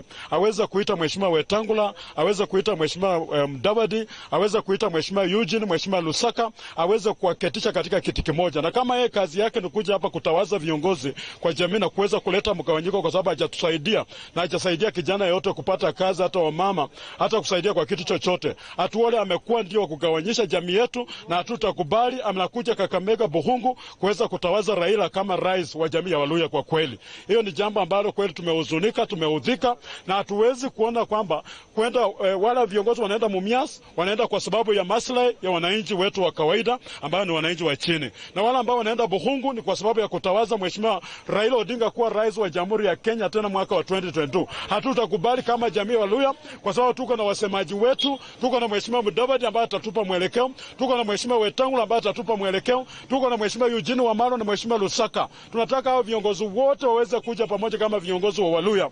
Tuone kwamba tunapata mtu mmoja ambaye atapeperusha bendera mwaka wa 2022. Mambo ya Atwoli na ubroka wake, kwa sababu unajua wamepewa allowance, wamepewa na State House allowance kuja kudivide kura zetu, kuja kudivide viongozi wetu na kuweza kutawaza royal families. Hiyo mkutano ya Buhungu ni ya royal families. Wanataka royal families peke yake na mahaso. Wacha tusikie kauli ya mwingine hapa.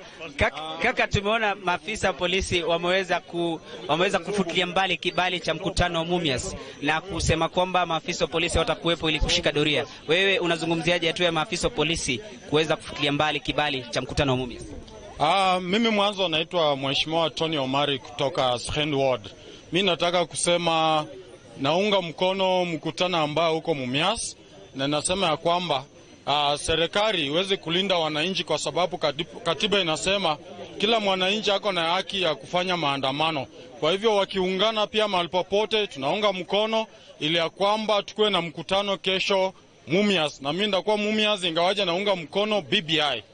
Asante kwa kauli yako. Inasemekana kwamba viongozi ambao wanaendeleza mkutano wa Mumias wao wanatumika na naibu rais William Ruto. Je, ni kweli kulingana? No, hapana. Kwa majina mimi naitwa Philemon Kibiego, na ninasema hiyo ni uongo, kwa sababu viongozi ambao wanaenda kuanzisha maendeleo ambayo iliisha, na mtu mwenye alimaliza hiyo Mumias ni Raila Odinga akikuwa na Kidero, na hiyo tunajua vizuri sana, na tunajua mtu mwenye anaharibu inji ni mtu anaitwa Atwoli. Atwoli amekuwa broka mbaya sana, na tunapoangalia katika inji yetu Atwoli hajaweza kuajiri kijana hata moja. So sisi tunasema hiyo ya Kakamega itakuwa kesho, na ningependa niseme hivi Okay, ningependa niseme hivi.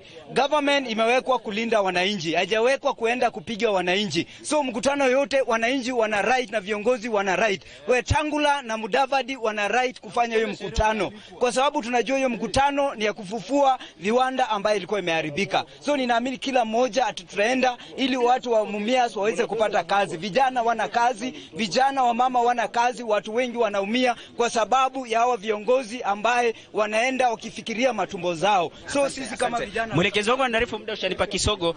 Mwingine mwenzangu hapa mwenzako amesema kwamba mwenzako amesema hapa kwamba mkutano huo ni kwa kufufua viwanda. Je, unaamini kwamba mkutano wa Mumias ni wa kufufua viwanda vilivyofeli katika magharibi ya nchi? Hiyo ni siasa ya kawaida tunajua ambayo imekuwa inaendelea. Wewe sema unaenda Mumias kufufua kiwanda na wewe una pesa ya kufufua. Watafufua Mumias, wafufue Nzoia, wafufue Kitinda, wafufue Malakisi. Hiyo tunajua hiyo ni porojo.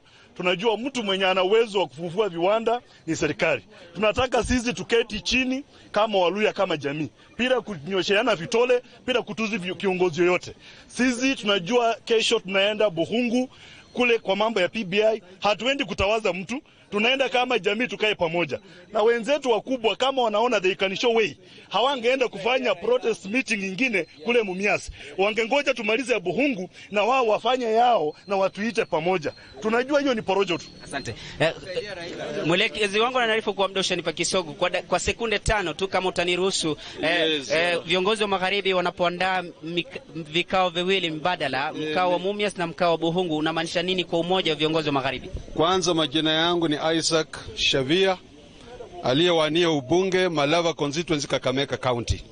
Mimi naunga Mheshimiwa Moses Wetangula na Mheshimiwa Musalia Mudavadi. Mkutano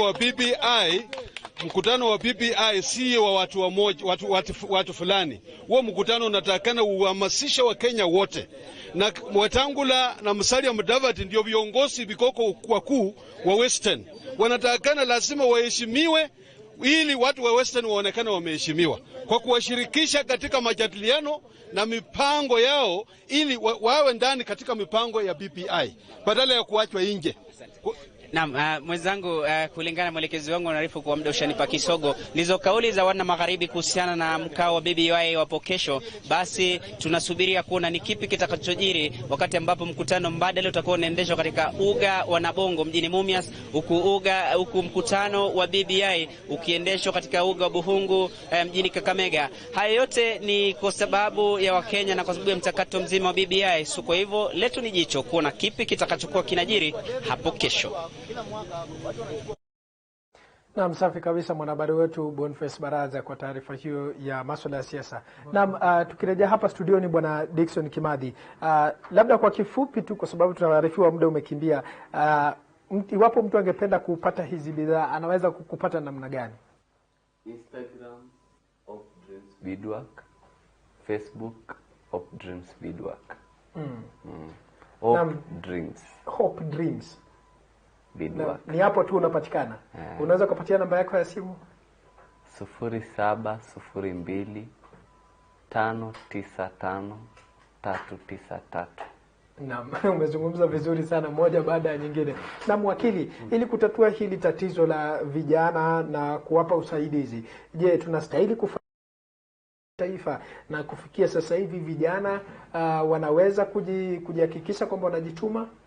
Kwa kweli kabisa, mimi nataka nitume ombi kwa wale wabunge ambao ni vijana wanajitanga Kenya Youth Parliamentarians, waweze kuhakikisha kuna mswada ambao tuliweza ya kuweza kutenga fedha ya kusaidia watu wenye talanta, iwe ni talanta kama hiyo ya art, iwe ni usanii, iwe ni kama hizo.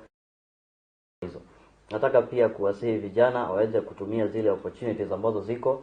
Kuna Uwezo Fund, Youth Enterprise Fund, kuna Stawi Loans ambazo unaweza kupewa bila guarantee, bila kuwa na guarantor na security yote. Na pia tuweze kutumia hizi opportunities ambazo zinakuja na Big Four kama hiyo ya ujenzi, tuweze kutumia hizo technical training institutes, tuweze kupewa ile elimu ya ufundi na teknolojia. Na pia nikimalizia, pia kuna hii project ya Kenya Youth Employment and Opportunities Project ambayo inafandiwa na hizo mabarozi kadhaa. tuweze kutumizi opportunity zote ndio tuweze kufanikisha ile Vision 2030. Naam, asanteni sana kwa kauli zenu. Amekuwa ni wakili John Wangai na vile vile Dickson Kimathi ambaye amekuwa akitengeneza hizi bidhaa ambazo unaziona hapa studioni kwa sasa. Mpenzi mtazamaji, tutaweza kuvuka viwanjani, tujue Jason Sagini, mwanahabari wetu wa michezo, ana lipi la kutueleza upande mwingine. Jason Sagini, kama unanipata vizuri sana, hebu tueleze viwanjani kunani. Safi mtazamaji, ni katika kipindi hili cha michezo ndani ya kipindi kizima cha Matukio Nyanjani, ikiwa ni siku ya Ijumaa hii. Manake hapa tumekuandalia mengi katika bara Afrika, hapa nchini Kenya na pia barani Ulaya. Manake kesho tutakuwa katika uga wa Diwopa mtaani Kayole katika eneo bunge la Embakasi ya Kati. Sawa, pia kuangalia pia Gor Mahia mfanya vizuri. Timu ya Kenya Morans ya basketball hii wanaume inafanya vizuri zaidi katika michuano ya kufuzu dimba la Afrobasket mwaka 2021. Yote hayo ni katika muda usio mrefu, ila zidi kuwa nasi, manake ndio sisi tumeanza kueleka maua, manake bila shaka yote sport ni sisi na mchezo ni yetu. Usiondoke.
Safi mtazamaji, naambiwa kwamba kila unapowadia kipindi ambacho unategea bila shaka yote, ikiwa ni kipindi cha 47 viwanjani na kipindi cha Matukio Nyanjani leo Ijumaa hii, basi Nasema sana asante sana kwa nasi manake na kualika katika dakika hizo 30 zinakuja ili kuwa nasi viwanjani hapa nchini, barani Afrika na pia barani Ulaya, kuweza kujua tu matokeo na matukio ya kispoti, haswa kumulika tu nini kinajiri hapa nchini, barani Afrika na pia barani Ulaya. Niko na mwenzangu hapa Elejo Mmanyi upande wa pili ambaye atakuwa anasaidia katika uchanganuzi huu na pia matangazo haya, manake bila shaka tumekuandalia mengi, manake nimekuarifu kwamba kuna basketball ya Kenya Morans hii, kuna timu ya Kogalo imeweza kushinda mechi yake ya 17 ama 14. Alaweka pia ni kwamba pia timu ya Liverpool na Manchester United ndio inapiga mechi yake weekend hii, mechi ya raundi ya 23 nchini ligi kuu nchini Uingereza. Mmanyi, kwanza kabisa karibu kwenye kipindi, hali yako iko vipi kwanza? Mzangu, shukrani sana Jenson Sagini. Hali yangu nzuri kabisa, hali shwari kabisa. Nashukuru Mungu manake pia imekuwa juma ndefu kabisa.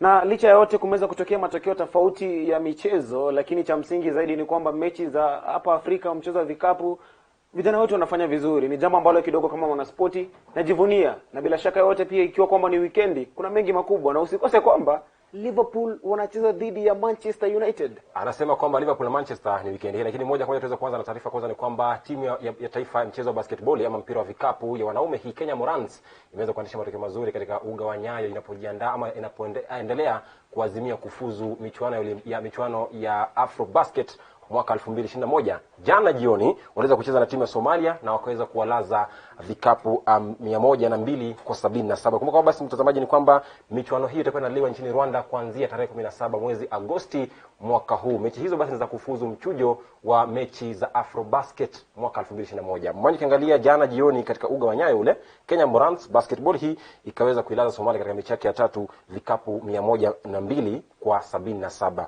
Unazungumzaje swali la Morans? Kwanza wanazidi kuongoza katika jedwali lao katika mashindano ya kufuzu Afrobasket mwaka 2021. Wanazidi kuongoza, wameshinda mechi zao 3 mfululizo na leo jioni wanapiga mechi yao ya 4. Unazungumzaje swala hilo? Kwa kweli ni swala ambalo linafurahisha kwa kijumla, ukiweza kuzungumzia kwamba ni timu ambayo inazidi kuwakilisha taifa vizuri. Hawa Morans hawajakuwa kibahatisha, manake tangia mashindano yalipoanza mechi yao ya kwanza waliweza kushinda dhidi ya Tanzania vikapu 94 kwa 54, na kisha baadaye mechi ya pili wakacheza dhidi ya Eritrea na wakaweza kuvuna ushindi wa vikapu 112 dhidi ya 64, na basi wakaweza kushinda mechi ya mwisho hii ambayo waliweza kucheza na Somalia. Hii ni kukueleza hii timu haifanyiki kama kwa sababu ya kubahatisha, ni kitu ambacho wamejiandaa. Kumbuka hawa Morans tunaozungumzia mashindano ya African yaliyoandaliwa kule Mali, waliweza kuondoka na kuingia kwenye finali ikiwa ni mara yao ya kwanza. Ni ishara nzuri, na hivi sasa nikisema kwamba iwapo hiki kikosi kitaweza kudunishwa vizuri na kiweze kukaziwa mazuri. Kimesha mazuri ni kwamba tusije kwa tunajivunia tu kuangalia vile ambavyo wanatamba, lakini pia tuweze kuhakikisha kwamba kila ambacho wanahitaji wanapewa. Ukweli ni kwamba matokeo tumeyashuhudia, na mechi ambayo itakuwa ikifuatilizia na nafahamu kwamba tutakuwa tukicheza na Burundi mida ya baadaye, basi tutakuwa tukijua sagini kutakuwa vipi.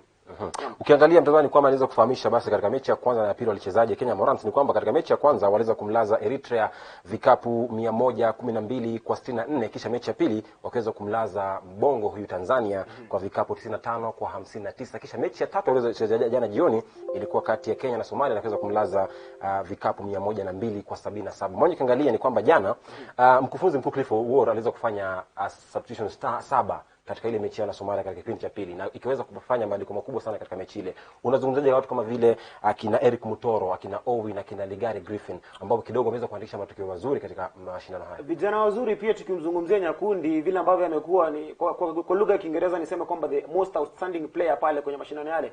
Ukweli ni kwamba kwenye mechi ya Somalia kipindi cha kwanza tulilemewa, manake Somalia walikuwa wanaongoza dhidi ya sisi alama 46 tukiwa na 48 kipindi cha kwanza. Mabadiliko ambayo yalifanyika ili kueleza mkufunzi hakufanya mabadiliko kwa sababu ya kufanya tu. Unajua siku zote mkufunzi mzuri ni ambaye anafanya mabadiliko na mabadiliko yanazaa matunda. Na baada ya kufanya hilo badiliko kipindi cha pili tukaweza kumakinika na mwisho wa siku tukaondoka na ushindi. Ushindi ambao hauko ushindi mchache, ila ushindi wa vikapu 102 dhidi ya 77, si ushindi wa kubahatisha. Mbinu za mkufunzi zipo sawa na wachezaji ambao wanacheza ni kana kwamba washastawiana vizuri na vile ambavyo mkufunzi ameeleza. Manake sio rahisi sagini mchezo kuingia kwenye kipindi cha pili na kubadilisha na kuvuna ushindi. Ukiangalia wachezaji kama vile akina Eric Mutoro ambaye alifunga vikapu 31 katika mechi ile, Griffin Ligari aliweza kufunga vikapu 18. Angalia mtu kama vile Owili ambaye aliweza kufunga vikapu 15.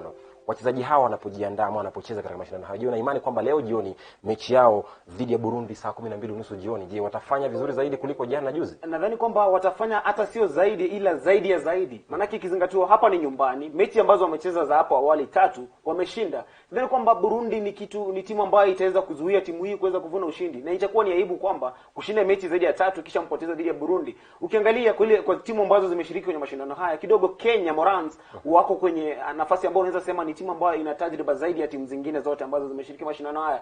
Jambo ambalo kidogo nawapigia upato kwamba linaweza likafanikisha wao kuweza kuvuna ushindi kwenye mechi tafuatilizia. Na pia ukizingatia matokeo ya hapo awali na vile ambavyo vijana wanacheza na mbinu za mkufunzi, ukweli ni kwamba tunavuna ushindi dhidi ya Burundi. Safi mtazamaji, ni kwamba leo jioni katika uga ule wa Nyayo wa kimataifa huu, basi leo jioni mida saa 12:30 jioni Kenya inacheza na Burundi katika mechi yake ya 4, alafu siku ya kesho ambayo ni siku ya Jumamosi watacheza na South Sudan ama Sudan Kusini katika mechi ya mwisho ya kuwania kufuzu michuano ya Afrobasket mwaka 2021. Tusonge mbele katika taarifa nyingine ni kwamba Gor Mahia siku ya Jumatano walinikisha ushindi mnono magoli 4-0 dhidi ya nafasi ya mwisho Chemelil Sugar.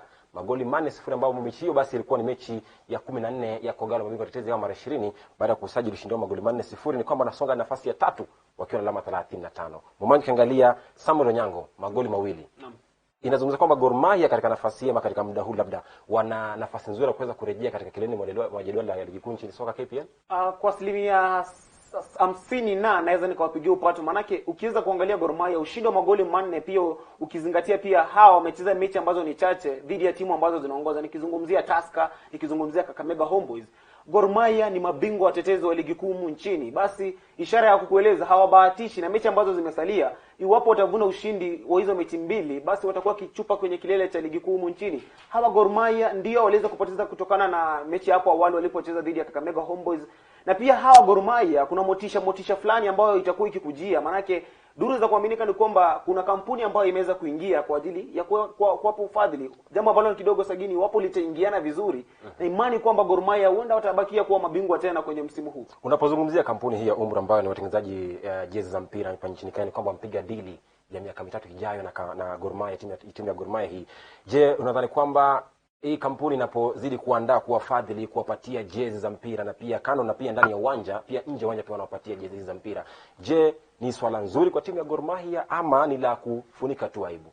Akivyangu unaweza nikasema ni swala nzuri, manake ukiangalia Umro ni kampuni ambayo haijakuwa tu ikifadhili timu ya Gor Mahia peke yake ama kuja kufadhili Gor Mahia, imefadhili timu zingine kadhaa sio hapa Afrika pia na pia ugaibuni. Nikukueleza basi ni kampuni ambayo imefahamu vyema kuwekeza kwenye masuala ya michezo, na iwapo imekuja kuwekeza kwa Gor Mahia kwa asilimia fulani, ukweli ni kwamba pia wao watafaidi. Gor Mahia pia nadhani kwamba lile swala ambalo wamekuwa kipitia swala la hela na nini, vitu ambavyo ni vichache ambavyo hawajakuwa wakifahamu na kuwa navyo hivi sasa, ni nafasi ambayo kwa asilimia 20 hivi kidogo naweza sema wamefaidi. Ukiangalia kidogo wanawapatia ufadhili wa kuvaa jezi za mpira ndani ya uga na nje ya uga. Ni swala ambalo vile ukiangalia litakuwa na walipo wachezaji sawa na pia wakufunzi wa timu hiyo. Je, ukiangalia unajua unapopatiwa jezi za mpira haupatiwi fedha za kuweza kumlipa mkufunzi na pia wachezaji. Swala ambalo kidogo ukiangalia Gor Mahia hapo wamepata tika kama kidogo wamezidi kuanguka, manake wanatafuta mdhamini katika ligi kuu ya soka na pia mechi yao inakuja. Je, unadhani kwamba kukosa mfadhili wa timu nzima kuweza kuwapatia hela za kuwalipa wachezaji na pia mkufunzi na lakini unapata mdhamini ambaye anawapa jezi za mpira, ni swala ambalo linafaa kuzingatiwa? Manake mimi kivyangu naona kwamba labda hapa Kogalo imefeli, manake kitu ambacho tunahitaji Gor Mahia ni mfadhili ambaye anafaa kuwapatia hela za kuwalipa wachezaji na pia mkufunzi, ila si mtu ambaye anakuja kupatia jezi za mpira peke yake.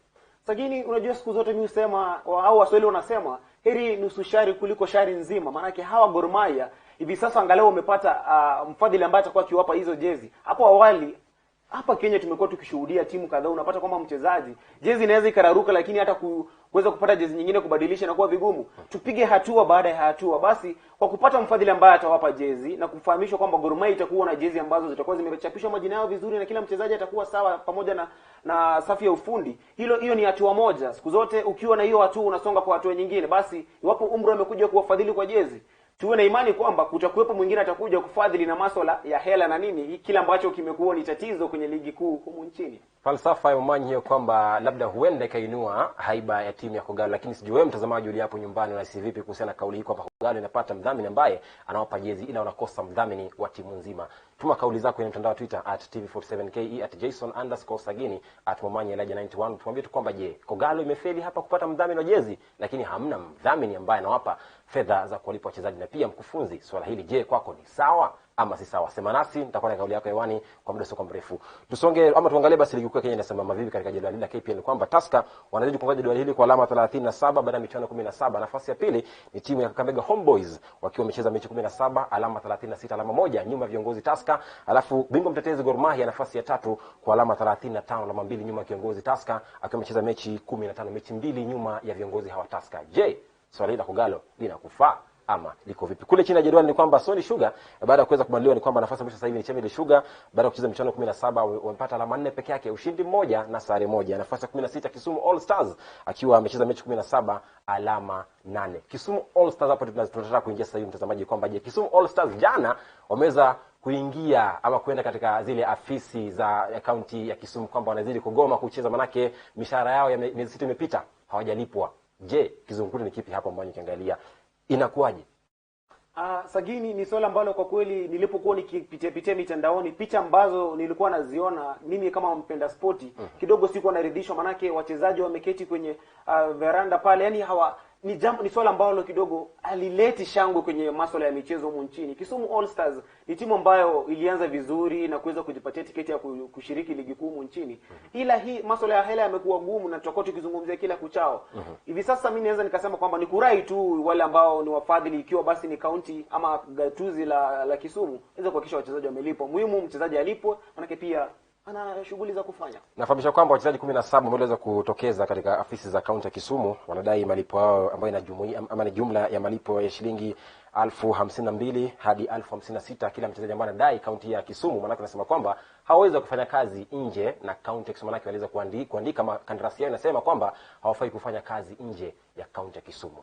Haya, tusonge mbele katika taarifa zingine kwamba basi ukizingatia Momanyi kengele katika ligi kuu ya soka ama katika Kenya Cup hapa nchini Kenya raga ni kwamba Kabras Sugar wanazidi kuongoza jedwali hilo, KCB akiwa ndiye bingwa mtetezi nafasi ya pili. Tuangalie jedwali nasemaje hapa katika mechi za weekendi hii. Siku ya kesho Kabras ambaye anaongoza jedwali anacheza na Kenya Harlequins. Ukiangalia Momanyi, Kabras Sugar nafasi ya kwanza ambaye kidogo ana alama moja nyuma ya bingwa mtetezi KCB. Je, mechi ya Kenya Harlequins itakuwaje kwa falsafa yako labda? Kwa falsafa yangu mwenzangu Sagiri kuzungumza hapa ni kwamba Kabras kidogo hivi sasa huu msimu ni kueleza kwamba wamejiandaa njia ambayo sidhani kwamba watakuwa kipoteza alama hapa. Maana hao Kabras hili ni juma la pili wakiwa wanaendeleza tu uongozi, ikiwa tofauti ya alama moja dhidi ya KCB ambao ni mabingwa. Kabras msimu huu wapo na wamejiandaa vizuri kuweza kuhakikisha kwamba wataweza kunyanyua ubingwa. Maana sidhani kama itakuwa rahisi kwa KCB. Hivi sasa hapa Kabras dhidi ya Kenya Harlequins, hapa ni ushindi kwa Kabras. Hao wanaongoza pia kwenye ligi. Haya, mechi ya pili ama mechi ya pili ya kesho ni kwamba Stanbic Mwamba dhidi ya Mwamba RFC. Ukiangalia Stanbic nafasi ya 7, alafu naye Mwamba yupo nafasi ya 7 pia. Mwamba nafasi ya 7, nadhani kwamba hapa alikosea, ni Stanbic Mwamba hii. Je, ukiangalia mechi ya Mwamba, je, weekend watakuwa wanapania kufuzu ama kupanda jedwali hadi nafasi ya 5? Manake sasa hivi wana alama 24 baada ya mechi 10. Mwamba wana tajriba na wamekuepo kwenye mashindano haya kwa kipindi kirefu. Unajua ukizungumzia Mwamba ni timu ambayo haijakuwa ipo na tajriba, manake imekuwa kwenye mashindano haya kwa kipindi kirefu. Hapa ukweli nitakuwa nikiwapigia upato pia kuweza kushinda hawa Mwamba. Manake ukiweza kuangalia kwa kuwepo kwenye mechi hizi na baada ya kukua kwenye kipindi kirefu hapo kwenye mechi hizo na kushiriki, wana tajriba ya kuwezesha kuvuna ushindi. Ukiangalia bingwa mtetezi KCB anapiga dhidi ya Kisumu RFC ambaye ndiye anafunga jedwali. Je, hapa tuseme Kisumu labda huenda kalazwa nyumbani? Kisumu hapa sidhani kwamba atakuwa na lake, manake KCB ni bingwa mtetezi na siku zote bingwa mtetezi akicheza hachezi kwa kubahatisha. Ukiweza kuangalia pia alama moja ambayo ni tofauti hapa ni kutumia nafasi yako vizuri, manake ukiteleza tu utakuwa ukirudi nyuma au kupigwa kwenye kuongoza kwenye jedwali. Ikizungumzia Kisumu ambao iwapo wataweza kushinda ama wataweza kushinda, basi KCB itakuwa ikichupa mbele, manake Kabras alama moja tofauti dhidi ya KCB. Basi bila shaka KCB watakuwa kivuna ushindi dhidi ya Kisumu. Bila shaka mtazamaji, tuweze kusikia kauli yake nahodha wa timu ya KCB bingwa mtetezi huyu Curtis Lilako anazungumzaje mechi ambayo inakuja weekend dhidi ya Kisumu RFC. I think so far we've just been trying to get back to what we were doing before the Christmas break, and from the game we played last weekend, I think we are still a bit far off, but we are really working hard, especially on our conditioning bit, and working hard on our defensive structures.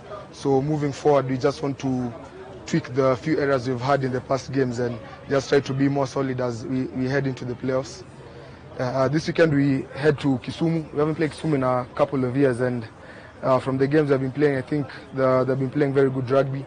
So expect a lot of hard running from them and also fitness, because I believe they are a relatively smaller team than us. So what we've worked hard on this week is just more of our defensive structures and trying just to keep our attacking and our finishing plays. Safi mtazamaji, tuondoke katika viwanja vya michezo tuweze kusikia wakili wake Babu Owino ambaye ni Cliff Ombeta anazungumza kwa sasa hivi, tuweze kupata kauli yake kutoka hapa jijini Nairobi. Babu hakuhusika na Babu hakuwa na shida yote na huyo jamaa.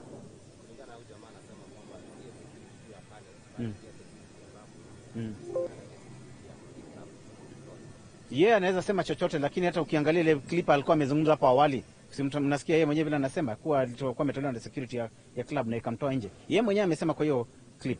So akianza kuchange story tena saa hizi, you can see that maybe he wants to take advantage of a situation, or maybe he's looking at it as from an angle whereby maybe can be able to benefit. Unaingizaje mtu ambaye hajakuguza na hakukufanyia chochote after you have already committed yourself on what you said earlier on?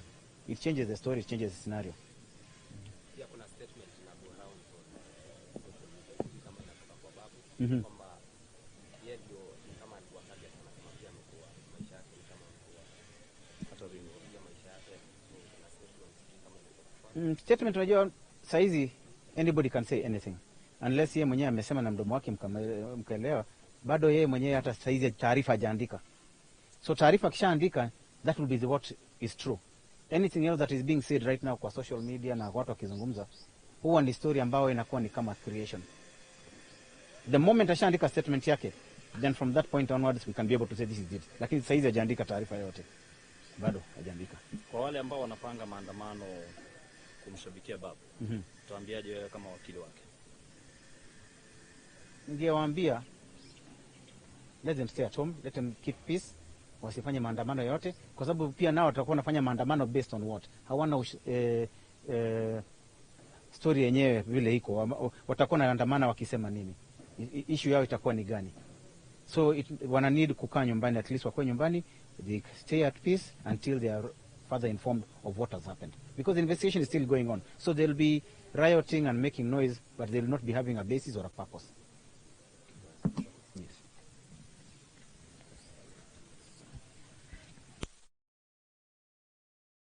Kutoka Kilimani hadi studioni hapa, turejea katika viwanja vya michezo tujue kama weekendi barani Ulaya kunasemaje. Manake tumetoka kuzungumzia masuala ya Gor Mahia, Kenya Morans, hali pia Kenya Cup, ligi kuu ya raga hapa nchini. Tuweze kuangazia basi mechi za ligi kuu nchini Uingereza kesho na kesho kutwa. Siku ya Jumamosi, kama mwelekezo wangu ananipatia ratiba siku ya kesho, kulikoni? Je, tuanze na kati ya mechi ya Liverpool na timu ya Manchester United ambayo ni mabingwa mara 20 katika kombe hili la nchini Uingereza. Je, kati ya Liverpool na Manchester nani ambaye ndio guji zaidi hapa? Hapa nakwambia patachimbika bila shaka yote, lakini ukweli ni kwamba hamna timu ambayo unaweza kudhalilisha kati ya hizi timu mbili. Tukizungumzia Liverpool, moja wapo timu ambayo imekuwa bora zaidi kwenye msimu huu na hata msimu jana, na pia Manchester sio tu kuwadhalilisha, manake ndio timu ya kipekee kwenye ligi kuu nchini Uingereza ambayo imeweza kuzuia humu Liverpool. Ina maana kumzuia ni kwamba iliweza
ama la mgongo walipokuwa wanacheza dhidi ya Wolves siku ya Jumatano.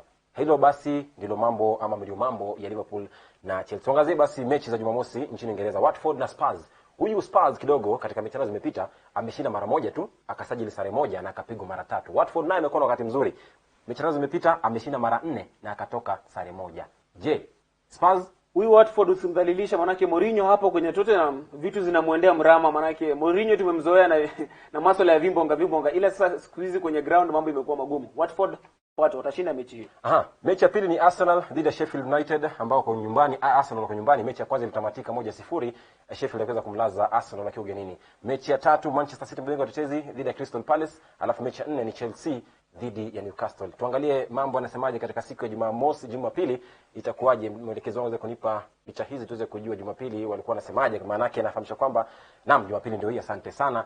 Burnley wanapiga na Leicester kidogo, mechi ambayo imepita wiki ijayo imeweza kulazwa 2-1 na Southampton. Je, ataweza dhidi ya Burnley? Ameanza kurejeshwa mahali ambapo anastahili, maana yake Southampton si wachache na Burnley pia. Leicester hapa watakuwa ugenini. Nadhani kwamba mechi itaishia sare kivyangu. Maana yake Leicester baada ya kulazwa ni kuelezwa basi karibu kwenye ulingo wa kupoteza, na basi atakuwa kirejea kwenye nafasi yake. Liverpool Manchester United, utabiri wangu Liverpool watashinda mabao 2-1. Mabao 2-1. Naam, tuangalie basi jioni nasemaje kabla ya kufungasha virago hapa. Liverpool nafasi ya kwanza wakiwa na alama 28 baada ya mechi 10. Nafasi ya pili Manchester City bingwa mtetezi baada ya mechi 11 ana alama 22. Alafu ni kwamba hiyo ni matokeo ya wakiwa nyumbani. Basi matokeo ambayo ni ya jumla alama 61, Liverpool akiwa nafasi ya kwanza baada ya mechi 21, nafasi ya pili Manchester City baada ya michuano 22 ana alama 47, nafasi ya tatu Leicester City alama 45 baada ya michuano 22, Chelsea nafasi ya 4 na alama 39, alafu Manchester United nafasi ya 5 wakiwa na alama 34. Safi. Lakini je, nilizungumzia na mchezaji mmoja hapa nchini Kenya, John Mark Makwata, Mark 6, na sisi ni kwamba basi tuweza kuzungumza naye kuweza kujua tu hali iko vipi katika kambi ya Ingwe, manake kumekuwa hawana mdhamini na yeye kama mfungaji bora wa ligi kuu ya soka nchini Kenya na magoli 12. Je, anahisi vipi? Atakuwa anaondoka? Ametakuaje? Yote hayo ni hapa. Tupate kauli yake, ila kwa nasema kwamba shukrani sana kwa nasi, maana yake imekuwa ni bomba zaidi. Tupatane Jumatatu ijayo katika kipindi kingine cha michezo. Asante kwa nasi. Kwa niaba yake Mwanyi Elijah, Bosco Mbunda anasema asante sana pia, ambaye niambia kwamba niweze kumweka hewani, maana yake huyu kidogo anakuwa ndiye gwiji zaidi. Asante kwa nasi. Michezo yetu sport ni sisi, na kama ilivyo ada koleza kwa rangi nyeusi. Tusikize kauli yake John Mark Makwata anapozungumzia hali iko vipi Ingwe anapokuwa ni mfungaji bora. Of course unafikiria juu deals zimekaa mahali. So unafikiria juu the main problem hapa ni finance. Hiyo na watu wazidanganya, kila mtu anajua. Na tuwezi blame player yote ametoka. Mimi siwezi blame anyone, nataka teammate ametoka juu. The past 6 months imekuwa tough sana. So players wametry all their best. So sasa ni time ya office ku work their part. So kila player apart from ball tu kwa pitch, kila msee work nikaa business, nikaa kila msee work juu ya pesa na nini. Juu families zinategemea players hapa. So finance ni kitu ya maana na kila mtu anaangalia. So hiyo ni kitu kingine pia mtu anawei before the market. Kama team itakuwa poa, I'm sure hata si mimi pekee but kuna watu pia watatoka.